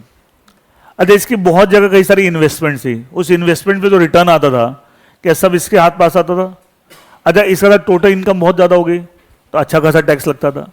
इसने क्या किया, 4 कंपनियां बनाई, और मान लिया बंदा एक्स है, उसे 4 कंपनियां बनाई, A limited, B limited, C limited, D limited, और अपनी इन्वेस्टमेंट्स क्या की, अपनी इन्वेस्टमेंट जो थी 4 जगह डिवाइड कर दी, कुछ इन्वेस्टमेंट सेल कर दी, सेल नहीं की सॉरी, ट्रांसफर कर दी ए लिमिटेड को, कुछ बी लिमिटेड को, कुछ सी लिमिटेड को, डी लिमिटेड को। अच्छा अब वो इन्वेस्टमेंट किनके नाम में हो गई, इन 4 कंपनियों के नाम में अलग बट गई, और उस पर इनकम किसको आने लगी, इनके पास, इनके पास। अच्छा जब इनके पास इनकम आती उतना लोन उठा लेता, ये क्या था, लोन उठा लेता कि भैया मैं बाद में, वो सब खाली कहने के लिए। तो घूम फिर क्या हो रहा है कि इन्वेस्टमेंट आपके नाम से 4 कंपनी के नाम में बढ़ गई, जब इन्वेस्टमेंट में इनकम आ रही है तो इनकम के नाम बदले में आपने लोन उठा लिया, तो पैसा तो अल्टीमेटली एक्स के पास ही पहुंच गया। ये सुनो, अच्छा ऐसा करके वो क्या कर, अच्छा हम कोई इनकम ज्यादा है उसको कई हिस्सों में डिवाइड कर दें, तो क्या हुआ, हर एक के पास इनकम कम हो गई, अच्छा, इनकम टैक्स में स्लैब पढ़ लिया आपने? अगर जैसे आप हायर स्लैब में जाते हैं कि रेट ऑफ टैक्स बढ़ता जाता है, ये सुनो, तो अब क्या होगा, सब में क्या होगा, रेट ऑफ टैक्स क्या होगा, कम होगा। क्या as a result is trying to do the tax. अच्छा, वो क्या सोच रहा है कि भाई इन सब कंपनियों के पीछे मैं I am the main person, सब कुछ कर रहा इसी नहीं है, लेकिन अल्टीमेटली पर्पस क्या है, टैक्स इवेजन है, टैक्स इवेजन है, ठीक है। जब मैटर कोर्ट में गया, कोर्ट ने इन चारों कंपनी की कॉर्पोरेट बिल को लिफ्ट कर दिया, और इन सबके पीछे मेन बंदा कौन था, एक्स। तो क्या माना, इन सब की इनकम ही किसकी इनकम है, एक्स की है, और सारी इनकम को क्लब करके किसके हाथ में टैक्सेबल कर दिया, in the hands of X. तो अल्टीमेटली जो वो करने की कोशिश कर रहा था by misusing the concept of separate legal entity, court did not allow the same. इधर ओके, मतलब टैक्स है ना एक ऐसा एरिया है कि देखो हर आदमी को लगता है ना कि मैं 100 रुपये कमाऊं, 100 में से 30 रुपये, 35 रुपये, 25 रुपये सरकार ले जाए तो लोगों को खलता है। तो उसको भी बचाने के लिए पूरे पूरे सिस्टम के अंदर बहुत सारे जुगाड़ चलता है। अच्छा, उस जुगाड़ में ना 99% टैक्स इवेजन है, बता दूं मैं आपको। प्लानिंग करने वाले बहुत कम लोग हैं, बहुत कम लोग की औकात है जो प्लानिंग कर लें। इवन चार्टेड अकाउंटेंट में बन तो जाते हैं वो, लेकिन उनको आती नहीं प्लानिंग प्लूनिंग करनी है। कुछ समझ भी एक्चुअली क्या होता है, जब तक आपको बहुत सॉलिड अंडरस्टैंडिंग नहीं है, तो जो लोग प्लानिंग, उसके लिए बहुत अच्छी पकड़ होनी चाहिए सब्जेक्ट के ऊपर, और एक दिन में नहीं होता, ठीक है। हाँ, ऊट पटांग सिस्टम में हमारे बहुत चल रहा है, एक कैसे टैक्स, ठीक है। और वो क्या होता है, जब तक चल रहा है, नहीं तो क्या होता है तो गलत। हो बहुत नोटिस आते हैं, बहुत सारे कि साहब गलत किया हुआ है। अब इतना बड़ा देश है, इतने लोग हैं, तो क्या होता है, डिपार्टमेंट भी धीरे धीरे, और एक कंसेप्ट है कंसेप्ट ऑफ मटेरियलिटी, ये बड़े बड़े वो प्लेयर्स को पकड़ते हैं, छोटे छोटे प्लेयर कहाँ तक पकड़ते रहेंगे, ठीक है। जिन्होंने मान लिया 5,000 की टैक्सी चोरी कर ली, 2,000 रुपये की, 20,000 रुपये की, कहाँ तक पकड़ते रहेंगे। जहाँ बड़े बड़े प्लेयर्स अपने वहाँ दिमाग लगाते हैं, नहीं तो है बहुत गड़बड़ है टैक्सेशन के। उसका फिर अपना लॉजिक है, कई लोग इसको इस तरह से बोलते हैं, ये टैक्सेशन आर वेरी हेवी, बहुत मतलब टोटली अनजस्टिफाइड, इसलिए लोग क्या टैक्स फिर चोरी करते हैं। एनीवे, वो सब एक अपने आप में एक सब्जेक्ट ही, अपने आप एक डिस्कशन का पॉइंट है। Next is that is the, मतलब सही में ना, मैं एक बात बताऊं, अगर आप एक टैक्स में टैक्स प्लानिंग करना सीख जाएं, और जो लोग कुछ प्रोफेशनल्स हैं, ऐसा नहीं है, कुछ प्रोफेशनल्स हैं, मतलब इतना तो पैसा है इसके अंदर, लेकिन उसके अंदर वो नहीं कि मैं क्वेश्चन कर रहा हूं, कैलकुलेशन, वो नहीं। जो तुम लोग बहुत सोचते हो कि हमने पता नहीं क्या तीर मार दिया है, हमने क्वेश्चन सॉल्व कर दिया, आंसर मैच करे, बड़े खुश होते हैं, पता है हाँ ये आंसर ये मैच हो गया, ठीक है। भैया उसके अंदर इनकम टैक्स एक्ट के एक एक और टैक्स रूल्स रेगुलेशन सब, एक एक चीज, डिफरेंट डिसाइडेड केसेस, सब चीज की समझ होनी चाहिए, और उसको लिंक करना आना चाहिए कि ये चीज को ऐसे ऐसे मैं यूज करके इस क्लाइंट का ट्रांजेक्शन, और लीगल दायरे में रह के सोच के देखो, अगर सही में प्रॉपर आप टैक्स प्लानिंग किसी बड़े कॉर्पोरेट के लिए कर रहे हैं, किसी कंपनी के लिए, और उसके ट्रांजेक्शन में अदरवाइज नॉर्मल केस में अगर उसके 10 करोड़ की टैक्स लायबिलिटी आ रही थी कि 10 करोड़ रुपए टैक्स देने पड़ेंगे इस ट्रांजेक्शन, बड़े बड़े ट्रांजेक्शन होते हैं बड़े बड़े कॉर्पोरेट्स के, आपने टैक्स प्लानिंग करा के इसको मान लिया 10 करोड़ को 2 करोड़ करा दिया, 8 करोड़ रुपए बचा दिए। अच्छा, उस क्लाइंट को बोलेगा जी मुझे 50 लाख रुपए फीस चाहिए, क्लाइंट विल नॉट माइंड, देते हैं भैया, 8 करोड़ रुपए बचवा दिया बंदे ने, तो पैसा बरसता है फिर वहां पे, लेकिन समझ होनी चाहिए, सबके बस की बात नहीं। इसलिए मैं क्लास में एक चीज बहुत जोर देता हूं, मैं क्लास में बहुत जोड़ता हूं कि चीजों के बेसिक्स को और प्रिंसिपल्स को पकड़ो, खाली क्वेश्चन सॉल्व करने में मत घुसे रहा करो। क्वेश्चन सॉल्व करके आप क्लर्क बन सकते हैं, इससे ज्यादा कुछ नहीं बन सकते। बता रहा हूं, सीए बन के वो ग्लोरीफाइड क्लर्क होते हैं, ज्यादातर हैं ग्लोरीफाइड क्लर्क हैं, वो डिग्री, प्रोफेशनल डिग्री है वो क्लर्क,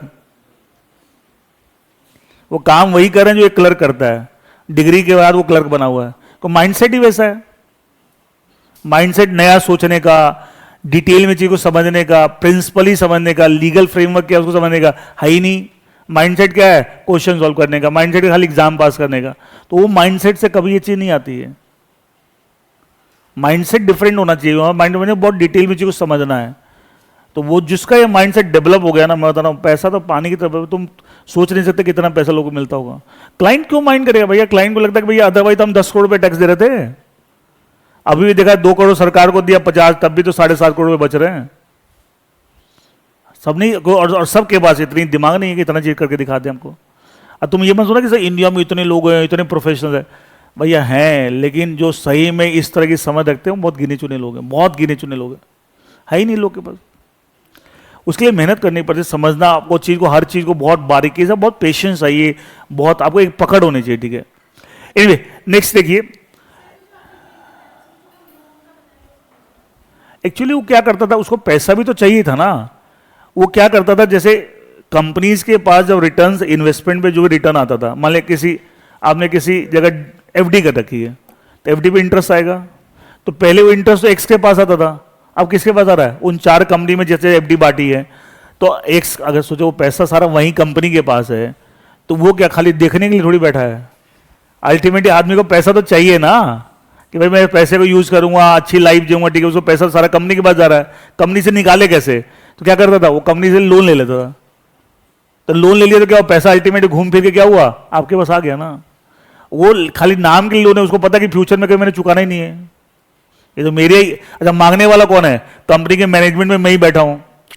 भाई अच्छी कोई कंपनी से आप लोन ले लोगे तो टाइम, एक समय का लोन रीपे करना पड़ेगा, ये सुनो, लेकिन कौन आपको इंसिस्ट करे कि लोन रीपे करे, management of that company, management भी तो आप ही हो। तो उसको क्या लगा, सारा गेम ऐसे बना कर पैसा मैं इंजॉय भी करता रहूं और टैक्स भी क्या हो जाए, बच जाए। वो तो इवेजन है, वो क्या है, इवेजन है। आप कंपनी का सेपरेट लीगल एंटिटी का मिसयूज कर पैसा, कंपनीज के साथ ये प्रॉब्लम होती है, बताइए, सेपरेट लीगल एंटिटी की वजह से होता है ना, एक बहुत बड़ी समस्या होती है। एक कोई कंपनी मॉडल बना के आप काम कर रहे हैं, तो जो पैसा कंपनी के पास आ गया उससे पैसा निकालो कैसे। भाई ये लाला जी की दुकान तो नहीं, गले में जितना आ गया सब मेरा है, समझ रहे हो, कंपनी मॉडल में हमेशा दिक्कत होती है। इसलिए ना कई लोग मैंने देखा है ना, कंपनी मॉडल बना के बिजनेस शुरू कर लेते हैं, बाद में फंस जाते हैं, जी हमें तो पैसा चाहिए, तो पैसा निकाले कैसे।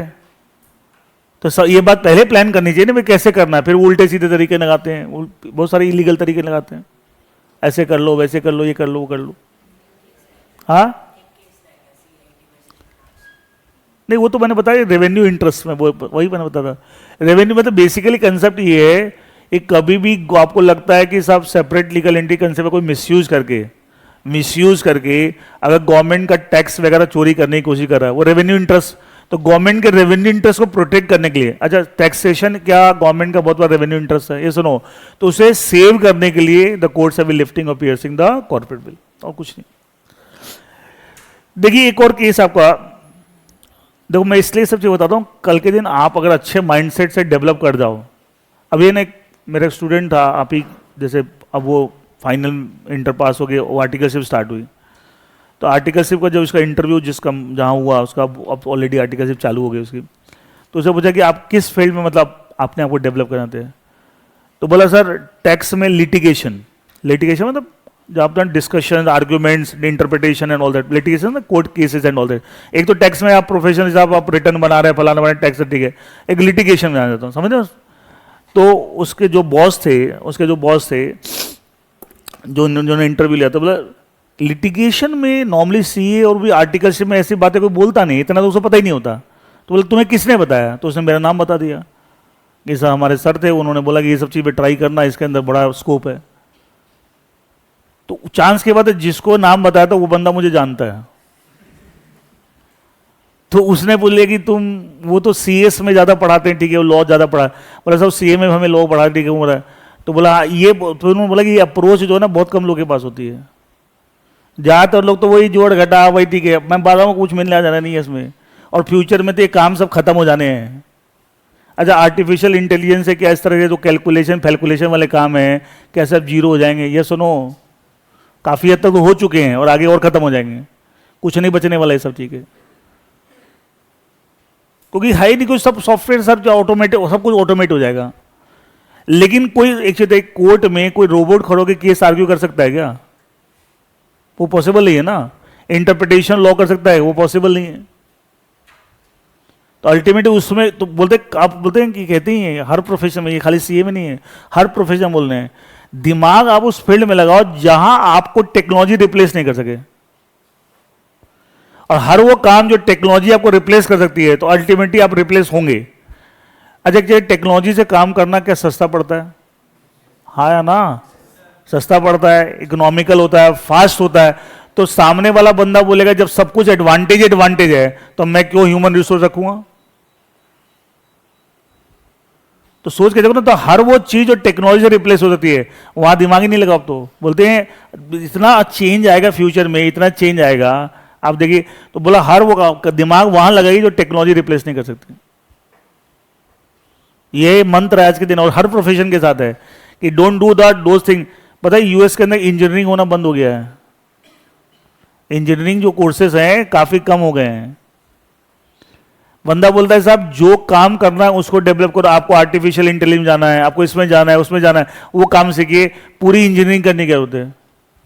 सोच रहे मतलब सोचने वाले इंजीनियरिंग जैसे कोर्सेज को अब इंपॉर्टेंस कम हो रही है।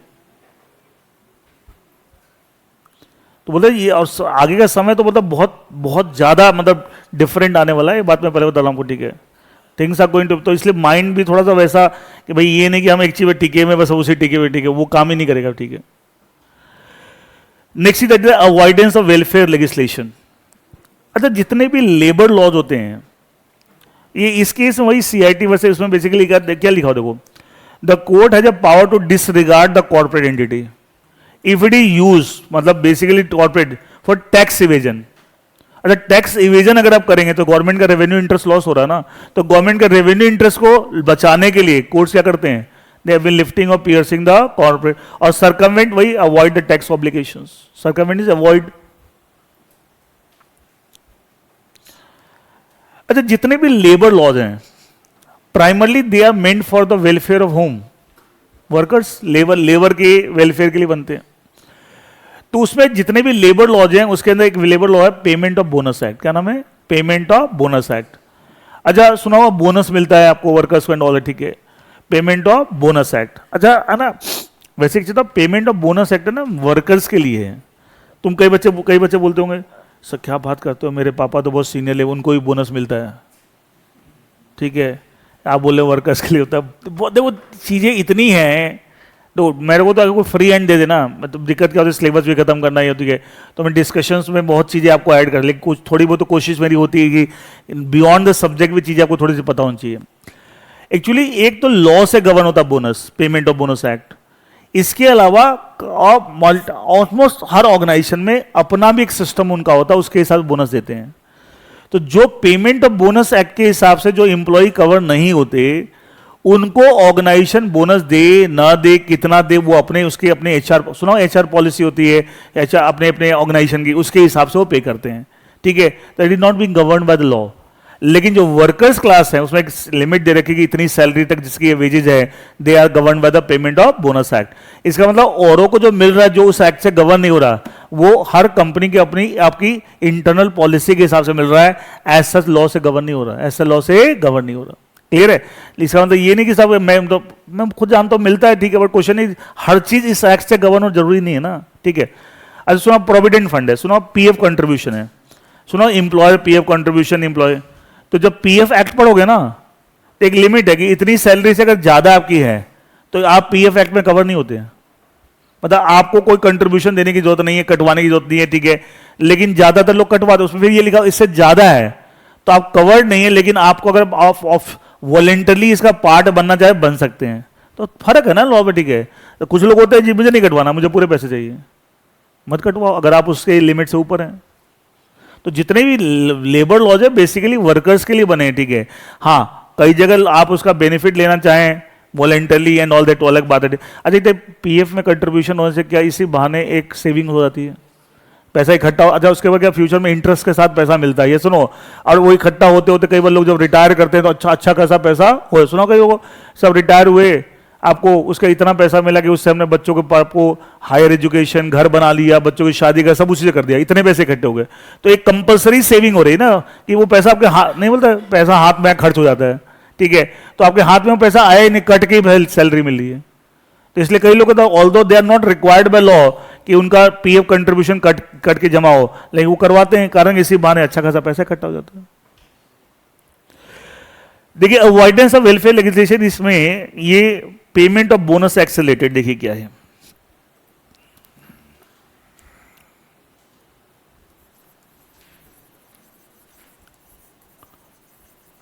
This is one of the welfare law for the welfare of the, सारे लेबर लॉ जी किसके वेलफेयर के लिए, वर्कर्स के वेलफेयर। इसे इन लॉज को क्या बोलते हैं, welfare for the welfare of the workers. अच्छा, इस एक्ट में जो बोनस मिलता है as a percentage of profits, जितना प्रॉफिट है ऑर्गेनाइजेशन को उसका सर्टेन परसेंटेज। क्लियर? नाउ मान लीजिए कंपनी एक्स लिमिटेड, इसके अच्छे खासे अपने प्रॉफिट्स थे अपने बिजनेस के, इसके अलावा इसके कुछ इन्वेस्टमेंट्स भी थी, उस इन्वेस्टमेंट से भी इनकम आती थी, तो ओवरऑल प्रॉफिट काफी ज्यादा थे। अच्छा, परसेंटेज एक फिक्स कर लेते कोई भी, मान लीजिए 10% बोलते हैं, लेकिन प्रॉफिट का अगर अमाउंट ज्यादा है तो अमाउंट ऑफ बोनस क्या ज्यादा होगा? हाँ है ना, परसेंटेज भले सेम है, क्या अमाउंट ऑफ बोनस क्या होगा? ज्यादा होगा। अच्छा, ये कंपनी की मैनेजमेंट ने डिसाइड किया कि साहब हमें बोनस कम करना है। अच्छा, बोनस कम करने की कोशिश कर रहे हैं, are they trying to avoid the payment of bonus act, avoiding the welfare legislation. उसके लिए इन्होंने एक नई कंपनी बनाई वाई लिमिटेड, अपनी सब्सिडरी, इसका पूरा कंट्रोल इसके पास है, इसके करीब करीब सारे शेयर एक्स लिमिटेड के पास है, करीब करीब, ठीक है, ये सब्सिडरी हो गई। अच्छा, ये अपनी इन्वेस्टमेंट अपनी सब्सिडरी के नाम में ट्रांसफर कर दी। इनके दिमाग में क्या चल रहा है? अभी इन्वेस्टमेंट पे जो रिटर्न यहां आता था, अब किसके पास आएगा? वाई लिमिटेड के पास आएगा। तो इसकी इनकम क्या होगी? कम होगी। प्रॉफिट क्या होगा? कम हो गया। अच्छा, प्रॉफिट कम हो गया तो हम परसेंटेज ऑफ प्रॉफिट क्या देंगे? बोनस। तो जब प्रॉफिट का अमाउंट कम हो गया, परसेंटेज भले सेम हो, कि हमें कम बोनस देना पड़ेगा। अच्छा, ऐसा करके अल्टीमेटली वो क्या कर रहे हैं? They are trying to avoid the bonus, की कम देना पड़े। ये सुनो, avoiding the welfare law, that is the payment of bonus. Now अब देखो दिमाग में क्या चल रहा है, ये सब्सिडरी है, ये होल्डिंग है। अच्छा, होल्डिंग सब्सिडरी में कौन किसका मेंबर होता है? Holding company is the member of subsidiary. Holding company holds more than 50%, holding company is the member. इसके दिमाग में क्या चल, इनके मैनेजमेंट के दिमाग में क्या चल रहा है? हम इसके मेंबर हैं, लेकिन ये कंपनी, इसके देखो वाई लिमिटेड, इसकी सेपरेट लीगल एंटिटी है, तो ये कंपनी अलग है और हम अलग हैं, दोनों हम अलग अलग हैं। We are the member of this company but still हम क्या है? अलग हैं। तो यहां पे जो इन्वेस्टमेंट पे जो इनकम आ रही है वो इसकी इनकम है, उससे हमें कोई मतलब नहीं है। अच्छा, ऐसा करके वो सारे सेपरेट लीगल एंटिटी का मिसयूज करके क्या कर रहे हैं? Are they trying to avoid the welfare law. तो देखो केस का नाम भी क्या है? The associated rubber industry limited versus workman employed in that. तो एक तरफ कंपनी है ये, और एक तरफ कंपनी के एम्प्लॉय है, क्या है? एम्प्लॉयज है। उन्होंने केस कर दिया जी हमारा तो इन्होंने इस तरीके से करके बोनस क्या कर दिया? कम कर दिया। कोर्ट ने क्या किया? इस कंपनी की सेपरेट लीगल एंटिटी को डी रिकॉग्नाइज कर दिया, लिफ्ट कर दिया। अच्छा, इसकी सेपरेट लीगल एंटिटी को लिफ्ट करते क्या हुआ? क्या ये और इसके मेंबर क्या हो गए? One and the same. तो इसकी इनकम क्या हो गई? इसकी इनकम एंड वो सारी इनकम यहाँ एक जगह क्लब करके बोले इसके हिसाब से आप बोनस पे करेंगे, इसके हिसाब से बोनस। इसका मतलब अगेन इनडायरेक्टली आप कुछ करने की कोशिश कर रहे थे जो डायरेक्टली करना अलाउड नहीं था, एंड अवॉइड करना चाह रहे थे बोनस एक्ट को, उसे कोर्ट ने होने से रोक दिया बाय लिफ्टिंग और पियर्सिंग द कॉर्पोरेट विल। तो बेसिकली ऐसे 50 तरह के केसेस हैं जहां कोर्ट्स अभी लिफ्टिंग और पियर्स। अच्छा, नेट रिजल्ट क्या है? जितने भी केस हमने पढ़े सब में क्या कुछ कोई गलत कर रहा है, फ्रॉड कर रहा है, टैक्स इवेजन कर रहा है, पब्लिक पॉलिसी अगेंस्ट जा रहा है, आपका कंसेप्ट सेपरेट लीगल एंटिटी, ठीक है, कुछ भी मतलब basically which is unlawful, the courts will not allow that, and for that courts have been lifting और पियर्सिंग द कॉर्पोरेट विल। तो मेनली ये टॉपिक कोर्ट केसेस के थ्रू चल रहा है, लेकिन कुछ कुछ जगह कंपनीज एक्ट में मैंने बताया प्रोविजन दे रखा, like section 3A, section 7, sub section 7, the courts the law also, the act also recognise the concept of lifting और piercing the corporate veil. Is it okay? Now एक छोटा सा टॉपिक आपको इस यूनिट 1 में देगा, इलीगल एसोसिएशन। देखिए क्या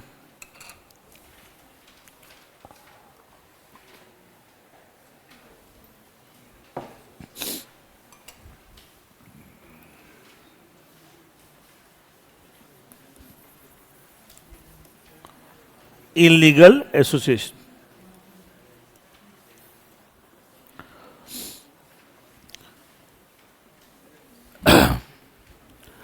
जिनका मे एग्जाम है, आपको इस संडे को टेस्ट आपके साथ टैक्स और अकाउंट्स का तो है, हाँ? लॉ का रखना है कि लॉ का तो मेरे साथ पहले दोनों वॉल्यूम का टेस्ट हो चुका।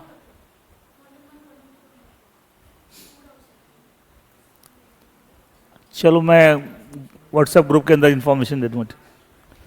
नहीं तुम्हारा नहीं, तुम टेंशन मत, तो सितंबर वाला टेंशन लो भाई। तुम बोले सर टेस्ट अभी फाउंडेशन रिजल्ट तो आने दो, तुम्हारी बात नहीं। एक्चुअली अब ये जो 4-4 महीने में जो एग्जाम होने लगे, इस चक्कर में कब बैचेज भी अब मर्ज, मतलब इसमें May 25 वाले बच्चे उनका कुछ पोर्शन हो चुका है, बताता हूँ को, अदर देन कंपनी जो फर्स्ट 10 चैप्टर उनका बाकी सब कुछ हो चुका है, तो पहले फर्स्ट 10 चैप्टर से पढ़ने इनको, ठीक है। लेकिन आपका तो स्टार्ट ही अभी हुआ, ठीक है। लेकिन इलीगल एसोसिएशन एक कंसेप्ट दे रखा है under section 464 of companies act.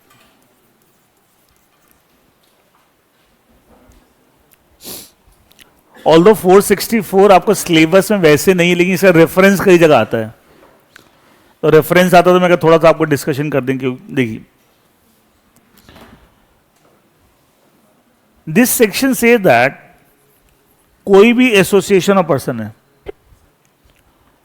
इसके अंदर मैक्सिमम, पहले sorry, maximum such number of persons हो सकते हैं एज में be prescribed,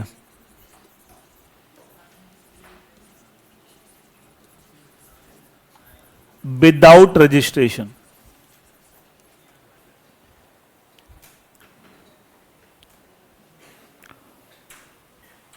any association of person, maximum such number of person हो सकते हैं एज में बी प्रिस्क्राइब। अच्छा, एज में भी प्रिस्क्राइब मतलब who will prescribe? Ministry of corporate affairs to the rules, ये सुनो। अच्छा, यहां पे एक बात ध्यान रखिएगा, बहुत ध्यान सुनेगा, maximum such number of person as may prescribe, यहां लिखा हुआ नॉट एक्सीडिंग 100। इसका क्या मतलब बताओ पहले? एज में भी प्रिस्क्राइब के बाद लिखा हुआ नॉट एक्सीडिंग 100, इसका मतलब गवर्नमेंट जो प्रिस्क्राइब करेगी वो 100 से ज्यादा प्रिस्क्राइब नहीं कर सकती, ये मतलब हो ना, है ना। लेकिन एज में भी prescribe not exceeding 100, it means what? एक गवर्नमेंट को पावर भी दे रखी कि आप प्रिस्क्राइब करेंगे, बट प्रिस्क्राइब करने की पावर के ऊपर अपर लिमिट लगा दी कि आप 100 से ज्यादा प्रिस्क्राइब नहीं कर सकते, ये मतलब हुआ ना। ये सुनो, इसका मतलब क्या 100 की लिमिट अभी है? अरे इसका मतलब क्या आज ये है कि सब मैक्सिमम 100 हो सकते हैं, ये मतलब यहां पे 100 यहां गया, इसका मतलब क्या वो गवर्नमेंट जो प्रिस्क्राइब करे वही होगा ना। तो उसके लिए मुझे क्या देखना पड़ेगा? रूल्स। अच्छा, अभी जो रूल्स है उसके अंदर गवर्नमेंट ने प्रिस्क्राइब करेगा 50%, क्या कर रखा है? 50%। अच्छा, गवर्नमेंट कल, ध्यान सुनना, गवर्नमेंट कल के दिन रूल्स को अमेंड करके क्या 60 भी कर सकती है, 80 भी कर सकती है, 90 भी कर सकती है, बट क्या 120 कर सकती है? नहीं, ये फर्क है। ये बात को दिमाग में अच्छे से बिठाना, क्योंकि मैक्सिमम जगह लोग गलत पढ़ा रहे हैं इसको। कई बच्चे आगे बढ़ते हैं, सर आपने 50 पढ़ाया, सर हमने तो ना कहीं 100 पढ़ा था। वो पता क्या कर रहे हैं, ये जो सेक्शन में लिखा हुआ ना नॉट एक्सीडिंग 100, इसको ही बता देते हैं कि सर 100 की लिमिट है।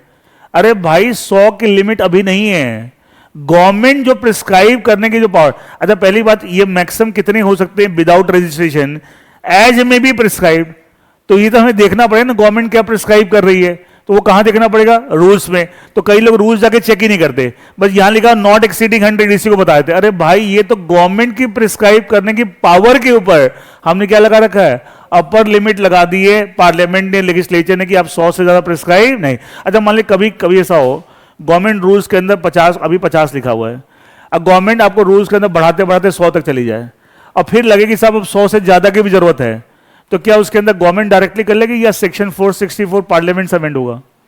पार्लियामेंट से अमेंड। ये बात है ना, इसका मतलब हुआ, ये मतलब हुआ इसका मतलब, क्योंकि अपर लिमिट लगा देने कि आप प्रिस्क्राइब कुछ भी कर सकते हैं, बट 100 से ज्यादा प्रिस्क्राइब नहीं कर सकते। इसे 100 की लिमिट आज थोड़ी है, उसके लिए तो मुझे क्या चेक करना पड़ेगा? रूल्स चेक करना पड़ेगा। ये सुनो, तो रूल्स के अंदर 50 है, 60 है, 70 जो भी है, but it can not be more than 100। इसका तो आज तो ये बात ध्यान रखना, ये बहुत जगह लोग गलत मसल पढ़ा रहे हैं, एंड एक्चुअली क्या होता है, बच्चे पढ़ लेते हैं, सुन लेते हैं, कहीं पे कंफ्यूज आते हैं। इसका तो इसका कोई अभी यूज नहीं है, और ये सिर्फ इस पॉइंट ऑफ व्यू से कि गवर्नमेंट कितना प्रिस्क्राइब कर सकती है उसके ऊपर अपर लिमिट लगा दी है, कि 100 से ज्यादा गवर्नमेंट प्रिस्क्राइब नहीं। तो और इफेक्टिव इसका कोई यूज, इसका तो अच्छा बताइए, ये आपके हमारे लिए कि गवर्नमेंट के लिए? गवर्नमेंट को सोचना है ना कि साहब हमें पार्लियामेंट ने पावर दी है प्रिस्क्राइब करने की in the context section 464, but we can not prescribe more than 100, we can prescribe anything but not more than 100, ये मतलब वो ना। तो रूल्स चेक करने पड़ेंगे मुझे, गवर्नमेंट ने आज क्या प्रिस्क्राइब किया है, तो आज कितना प्रिस्क्राइब कर रखा है? 50।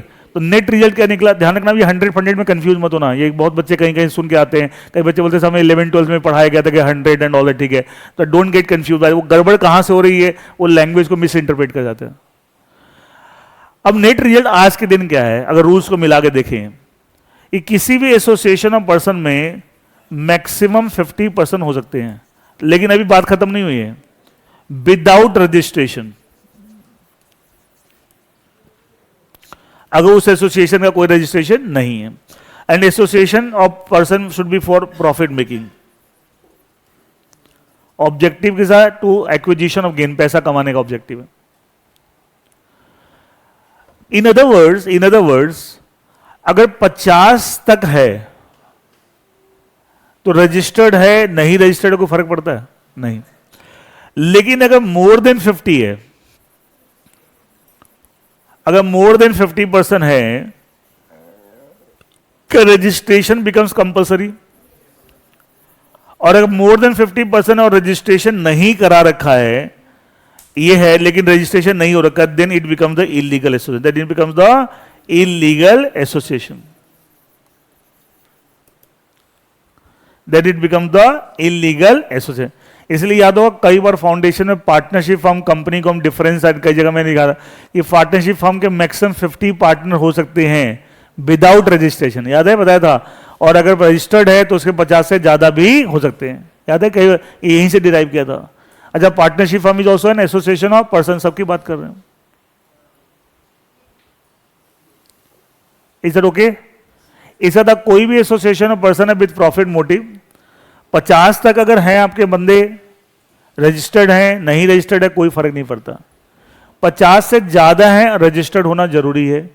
रजिस्ट्रेशन कहां हो रखा है, कंपनी लॉ में या किसी भी लॉ में, कोई फर्क नहीं पड़ता, किसी न किसी लॉ में रजिस्टर्ड होनी चाहिए।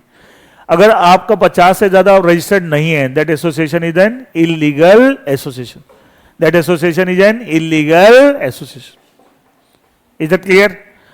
अब ये कंसेप्ट जो है इलीगल एसोसिएशन का कुछ केसेस में अप्लाई नहीं होता, ये वैसे आपको बुक में लिखा हुआ पर आप नोट कर लेना और बेटर रहेगा। Cases where section 464 is not applicable,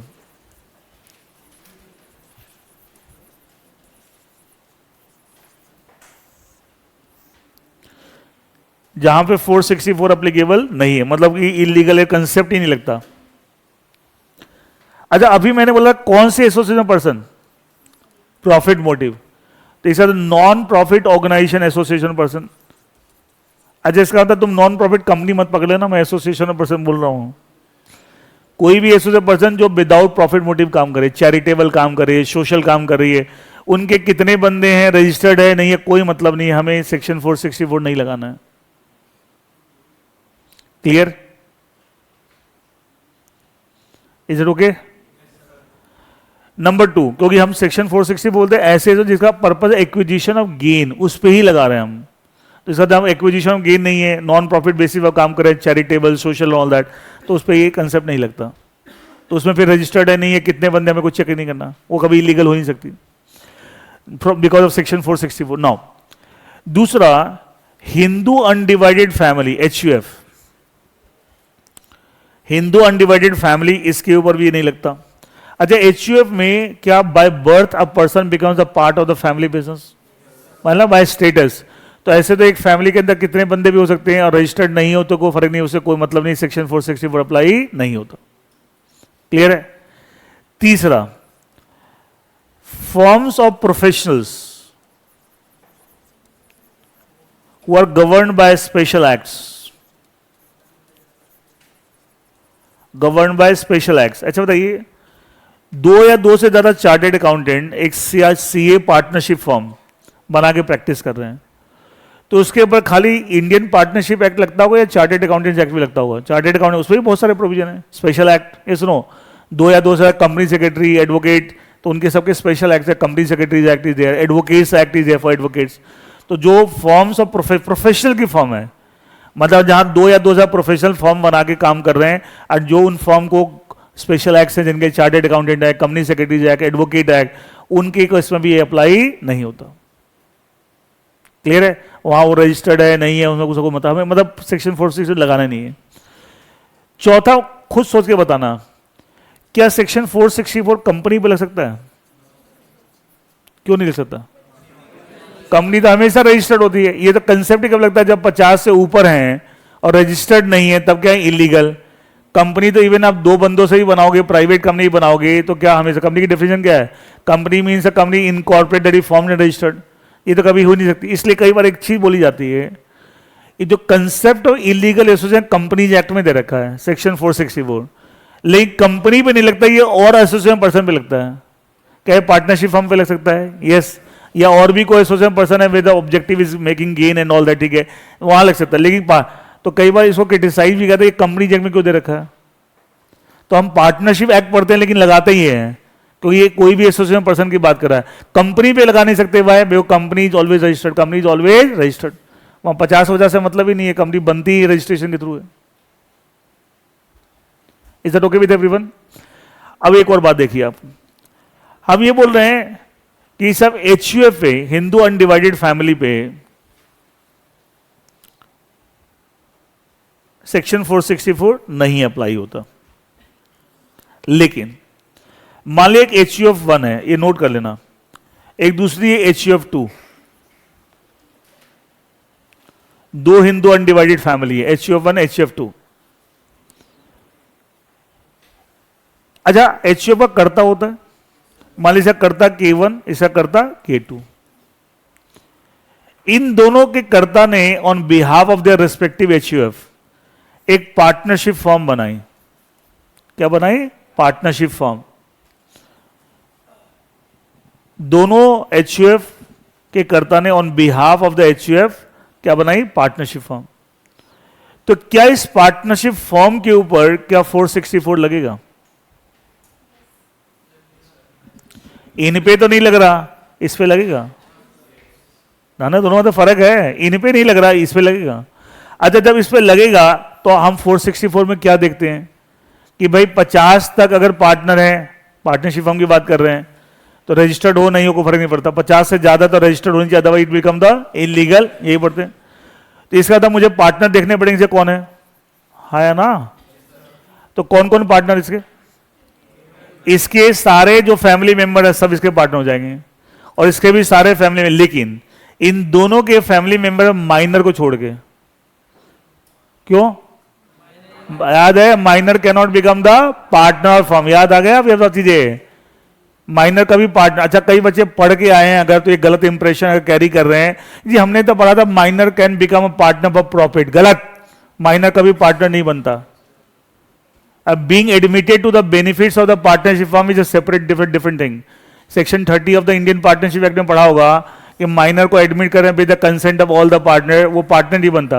अब उसमें एक पॉइंट आता है, वो याद है कि किसी को एडमिट कर लिया, 15-16 साल का था, जब वो 18 का हो गया, उसके बाद चॉइस होती है within 6 months whether he wants to become a partner. इसका मतलब क्या हुआ?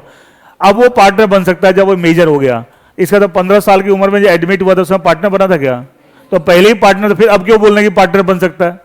एक्चुअली पार्टनर नहीं, कई लोग गलत पढ़ा देते हैं कि सब minor for profit and all that बकवास है।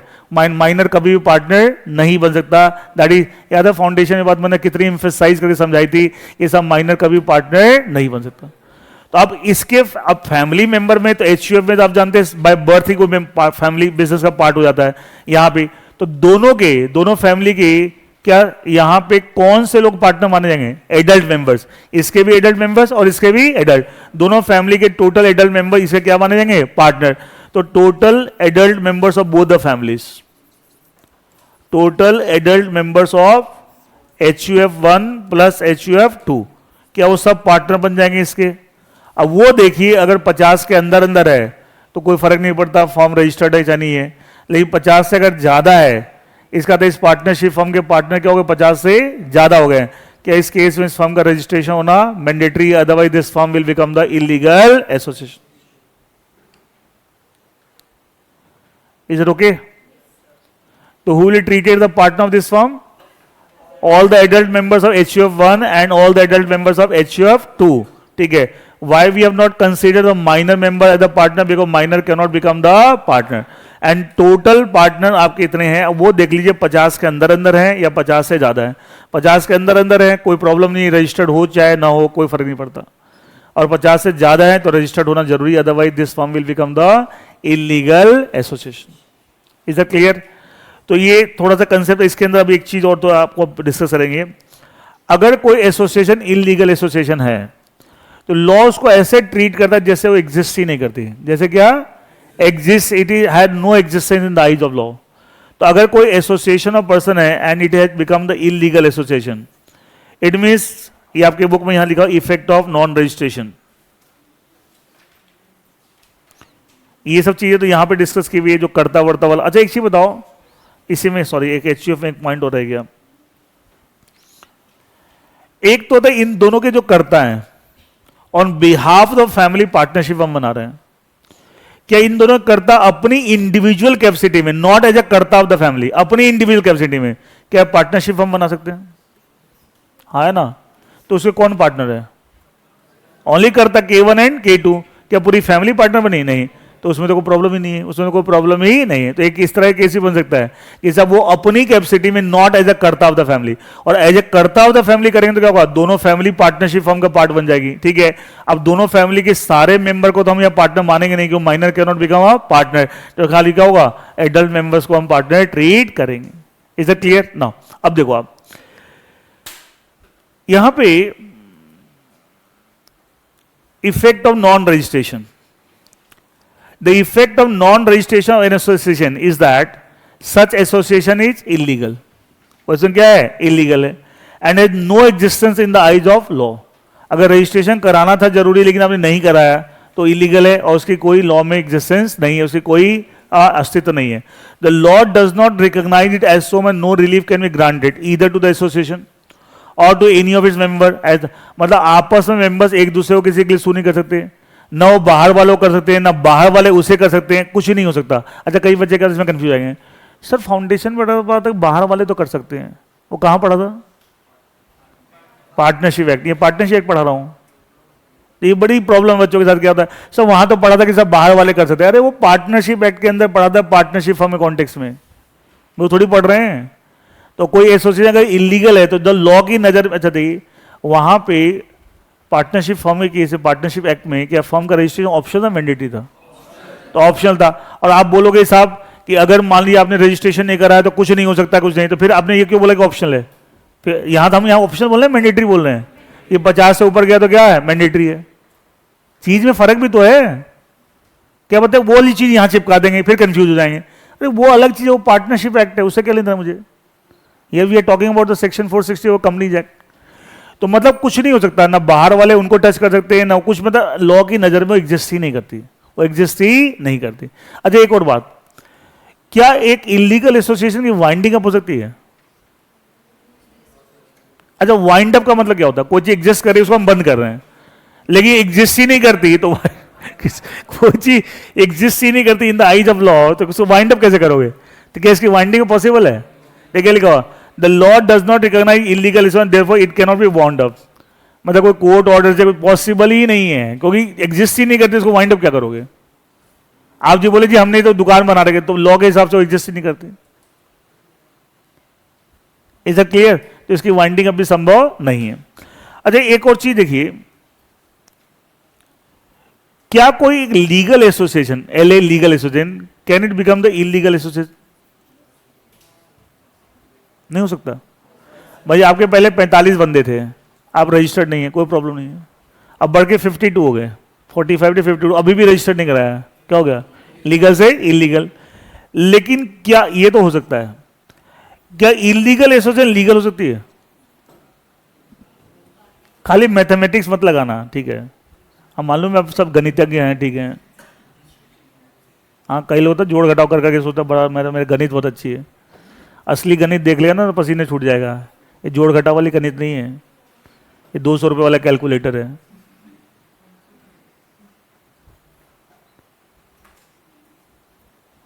इलीगल कभी भी लीगल नहीं हो सकते। क्यों?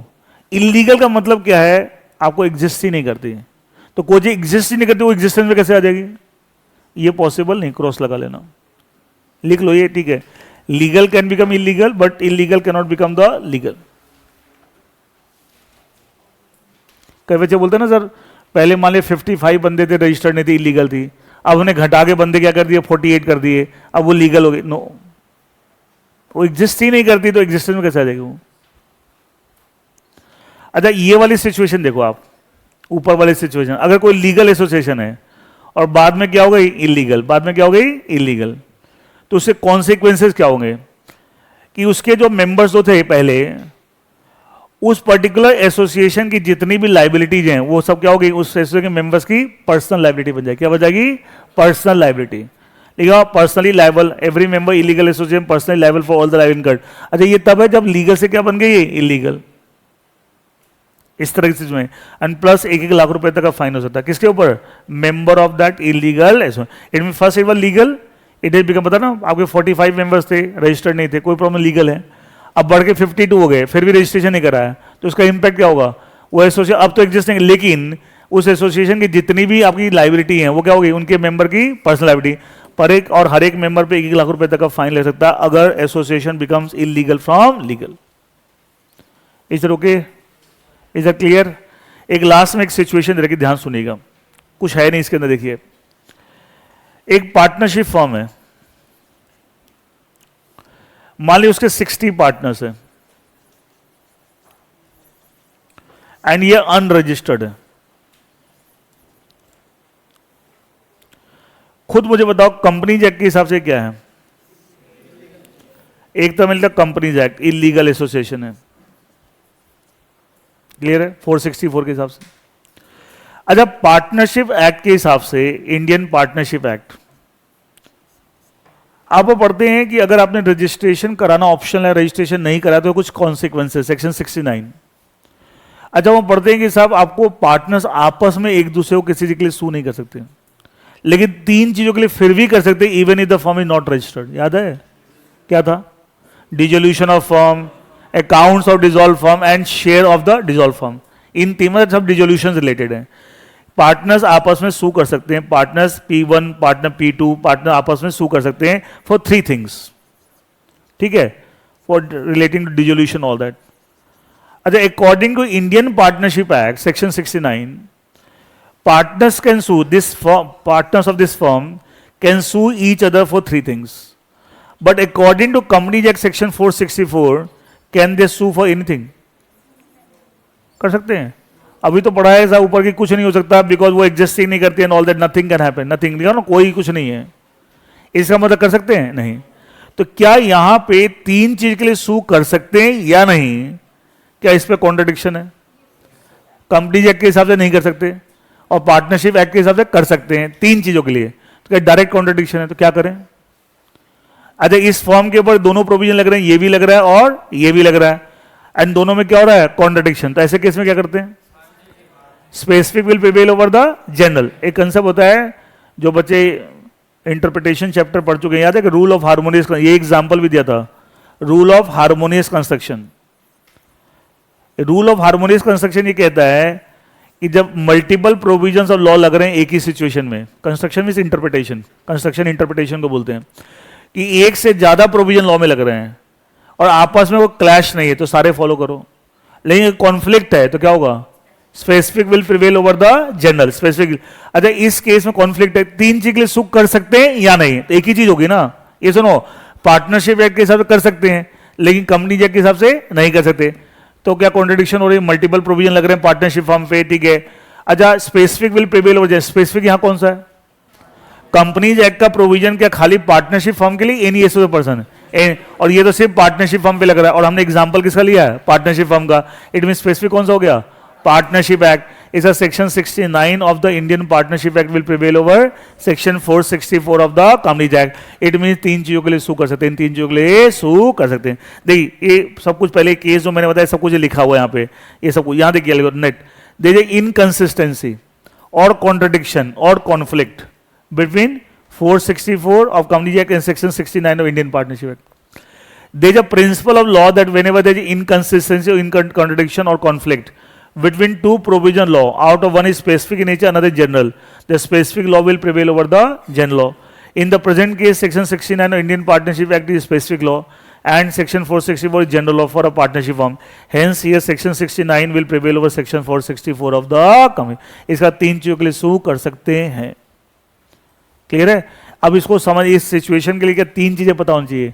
कंपनी जे का सेक्शन 464 पार्टनरशिप एक्ट के provision and rule of harmonious, ये मल्टीपल प्रोविजन जब लग रहे हैं तो क्या, तो पहले तो कोशिश हो पूरा फॉलो करना है, फिर कोशिश होती है पूरा नहीं कंप्लीटली फॉलो करते to the extent possible follow, वो भी पॉसिबल नहीं है तो क्या हुआ, फिर specifically prevail over the same. Detail में आपको रूल ऑफ हार्मोनियस कंस्ट्रक्शन पढ़ाऊंगा तो एंड मैंने इसे हम बता भी दिया है।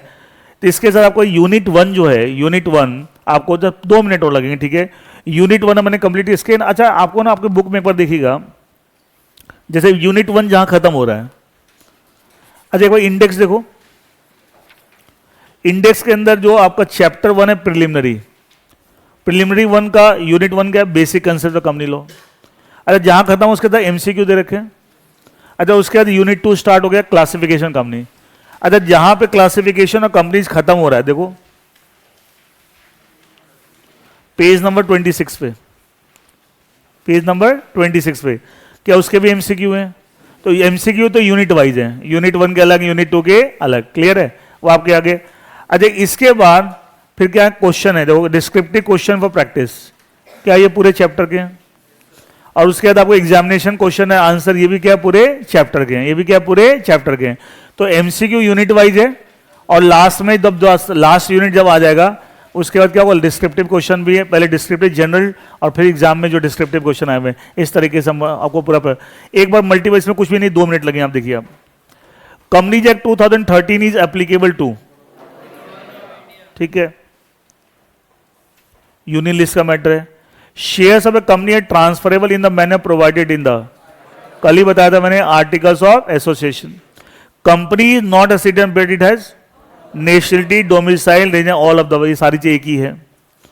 Which of the following statements are not correct? The illegality of an illegal association can not be cured by subsequent reduction in the number of member. अच्छा एक चीज, पहले इलीगल है, बाद में अपने नंबर ऑफ मेंबर रिड्यूस कर दिए तो क्या लीगल हो जाती है? तो बोले कैन नॉट बी क्योर्ड, तो हम भी यही बोले वो क्योर नहीं, वो इलीगल इलीगल ही रहेगी। ये सुनो, तो स्टेटमेंट करेक्ट इनकरेक्ट है? करेक्ट है, और क्या निकालना है, नॉट करेक्ट, ये तो करेक्ट है।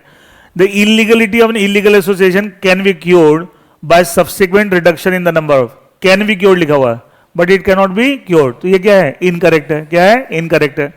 Illegal association can be wound up even under provision relative wound, क्या it can be wound up? No. इसे ये दोनों क्या है, बी और सी क्या है, इनकरेक्ट है, ये भी इनकरेक्ट है, ये भी इनकरेक्ट है, ये क्या करेक्ट, निकालना क्या है, नॉट करेक्ट और इनकरेक्ट। आंसर क्या हो गया, both B and C. Is it okay? Provisions of Companies Act applicable to private company only, public government company only, all company, all companies. Provisions of Companies Act applicable to insurance company. अच्छा so far it is inconsistent। अच्छा तो ये मैंने बताया था आपको, याद है स्टार्ट जब किया था, एक इंश्योरेंस कंपनी पे कंपनी एक्ट के साथ साथ इंश्योरेंस लॉ भी लगे हैं। अच्छा insurance law, banking law, banking company पे, ये क्या नेचर ऑफ बिजनेस के हिसाब से लग रहे हैं? ये सुनो, अच्छा कभी कंपनीज एक्ट और इंश्योरेंस कंपनी के कॉन्टेक्स्ट में इंश्योरेंस लॉ में कॉन्ट्रडिक्शन हो जाए तो क्या होगा? इंश्योरेंस लॉ प्रिवेल, तो वही कंपनी लगेगा कब तक, जब तक वो कॉन्ट्राडिक्ट नहीं करा विद द इंश्योरेंस एक्ट, एडा, ठीक है, उससे कॉन्ट्राडिक्ट तब तक लगेगा। अब कॉन्ट्राडिक्ट करे तो क्या वो प्रिवेल कर जाएगा, क्या हुआ, प्रिवेल कर जाएगा, ये लिखा हुआ। तो देखो ऐसे बैंकिंग कंपनी के लिए, ऐसे इलेक्ट्रिसिटी कंपनी के लिए क्या आंसर होगा, ऑल ऑफ द अबव। ये इनकंसिस्टेंस नहीं है, ये इनकंसिस्टेंट होना चाहिए वर्ड, तीनों जगह ठीक कर लेना, इनकंसिस्टेंट। लास्ट बाकी पूरा ठीक है, TENT, सी हटा देना, TENT, इनकंसिस्टेंट। जब तक वो इनकंसिस्टेंट नहीं है विद द स्पेसिफिक लॉ तब तक लगेगा। Which are the following statements are correct? Partnership with a legal person, correct है, incorrect. Partnership does not have purpose हो सकते, ये करेक्ट है। Registration form optional, both B and C, क्या ये आंसर हो गया, ठीक है। Corporate veil can be lifted as per companies act, as per judgement of court, both of the, none of the above, both of the, अभी पढ़ा है, both of the. Company which is created by special act of parliament is known as statutory company, बता ना, statutory body, statutory corporation. Which are the following special features of company, all of the above, होशियार हो गए बच्चे। RBI, LIC are examples of statutory company. Body corporate includes a company incorporated outside India but does not include a cooperative society, any other with the central government, कल ही बताया था, both. Answer क्या हो, both of the above. Which of the following is an advantage of company form? Advantage, loss of privacy. अच्छा, advantage disadvantage है? अच्छा, आपको बहुत सारी चीज ट्रांसपेरेंट करनी पड़ती है, पब्लिक डोमेन में आरओसी को फाइल, वो पब्लिक डॉक्यूमेंट हो जाते हैं, प्राइवेसी गई। ये सुनो, अच्छा इतनी चीजें पार्टनरशिप फॉर्म में जाती है नहीं, तो ये तो डिसएडवांटेज है, loss of privacy, possibility of fraud, greater public, मतलब आपकी जिम्मेदारी समाज के प्रति पब्लिक ज्यादा है, ये सुनो, ये सब डिसएडवांटेज है। एडवांटेज क्या है? इंडिपेंडेंट लीगल पर्सन, ये एक अपने आप में अलग पर्सन मानता है, ठीक है, इस एडवांटेज। ठीक है, last, the minimum number of members in a private and public company respectively are 2 and 7। तो एक यूनिट हमने आज कंप्लीट कर लिया, ठीक है, कल हम यूनिट 2 स्टार्ट करेंगे ऑफ द फर्स्ट चैप्टर, ठीक है। और उसमें भी पहला चार्ट जो बना रखा है जनरल क्लासिफिकेशन में पढ़ा चुका हूं, तो सीधे क्या स्टार्ट करेंगे, private company and public company, ठीक है।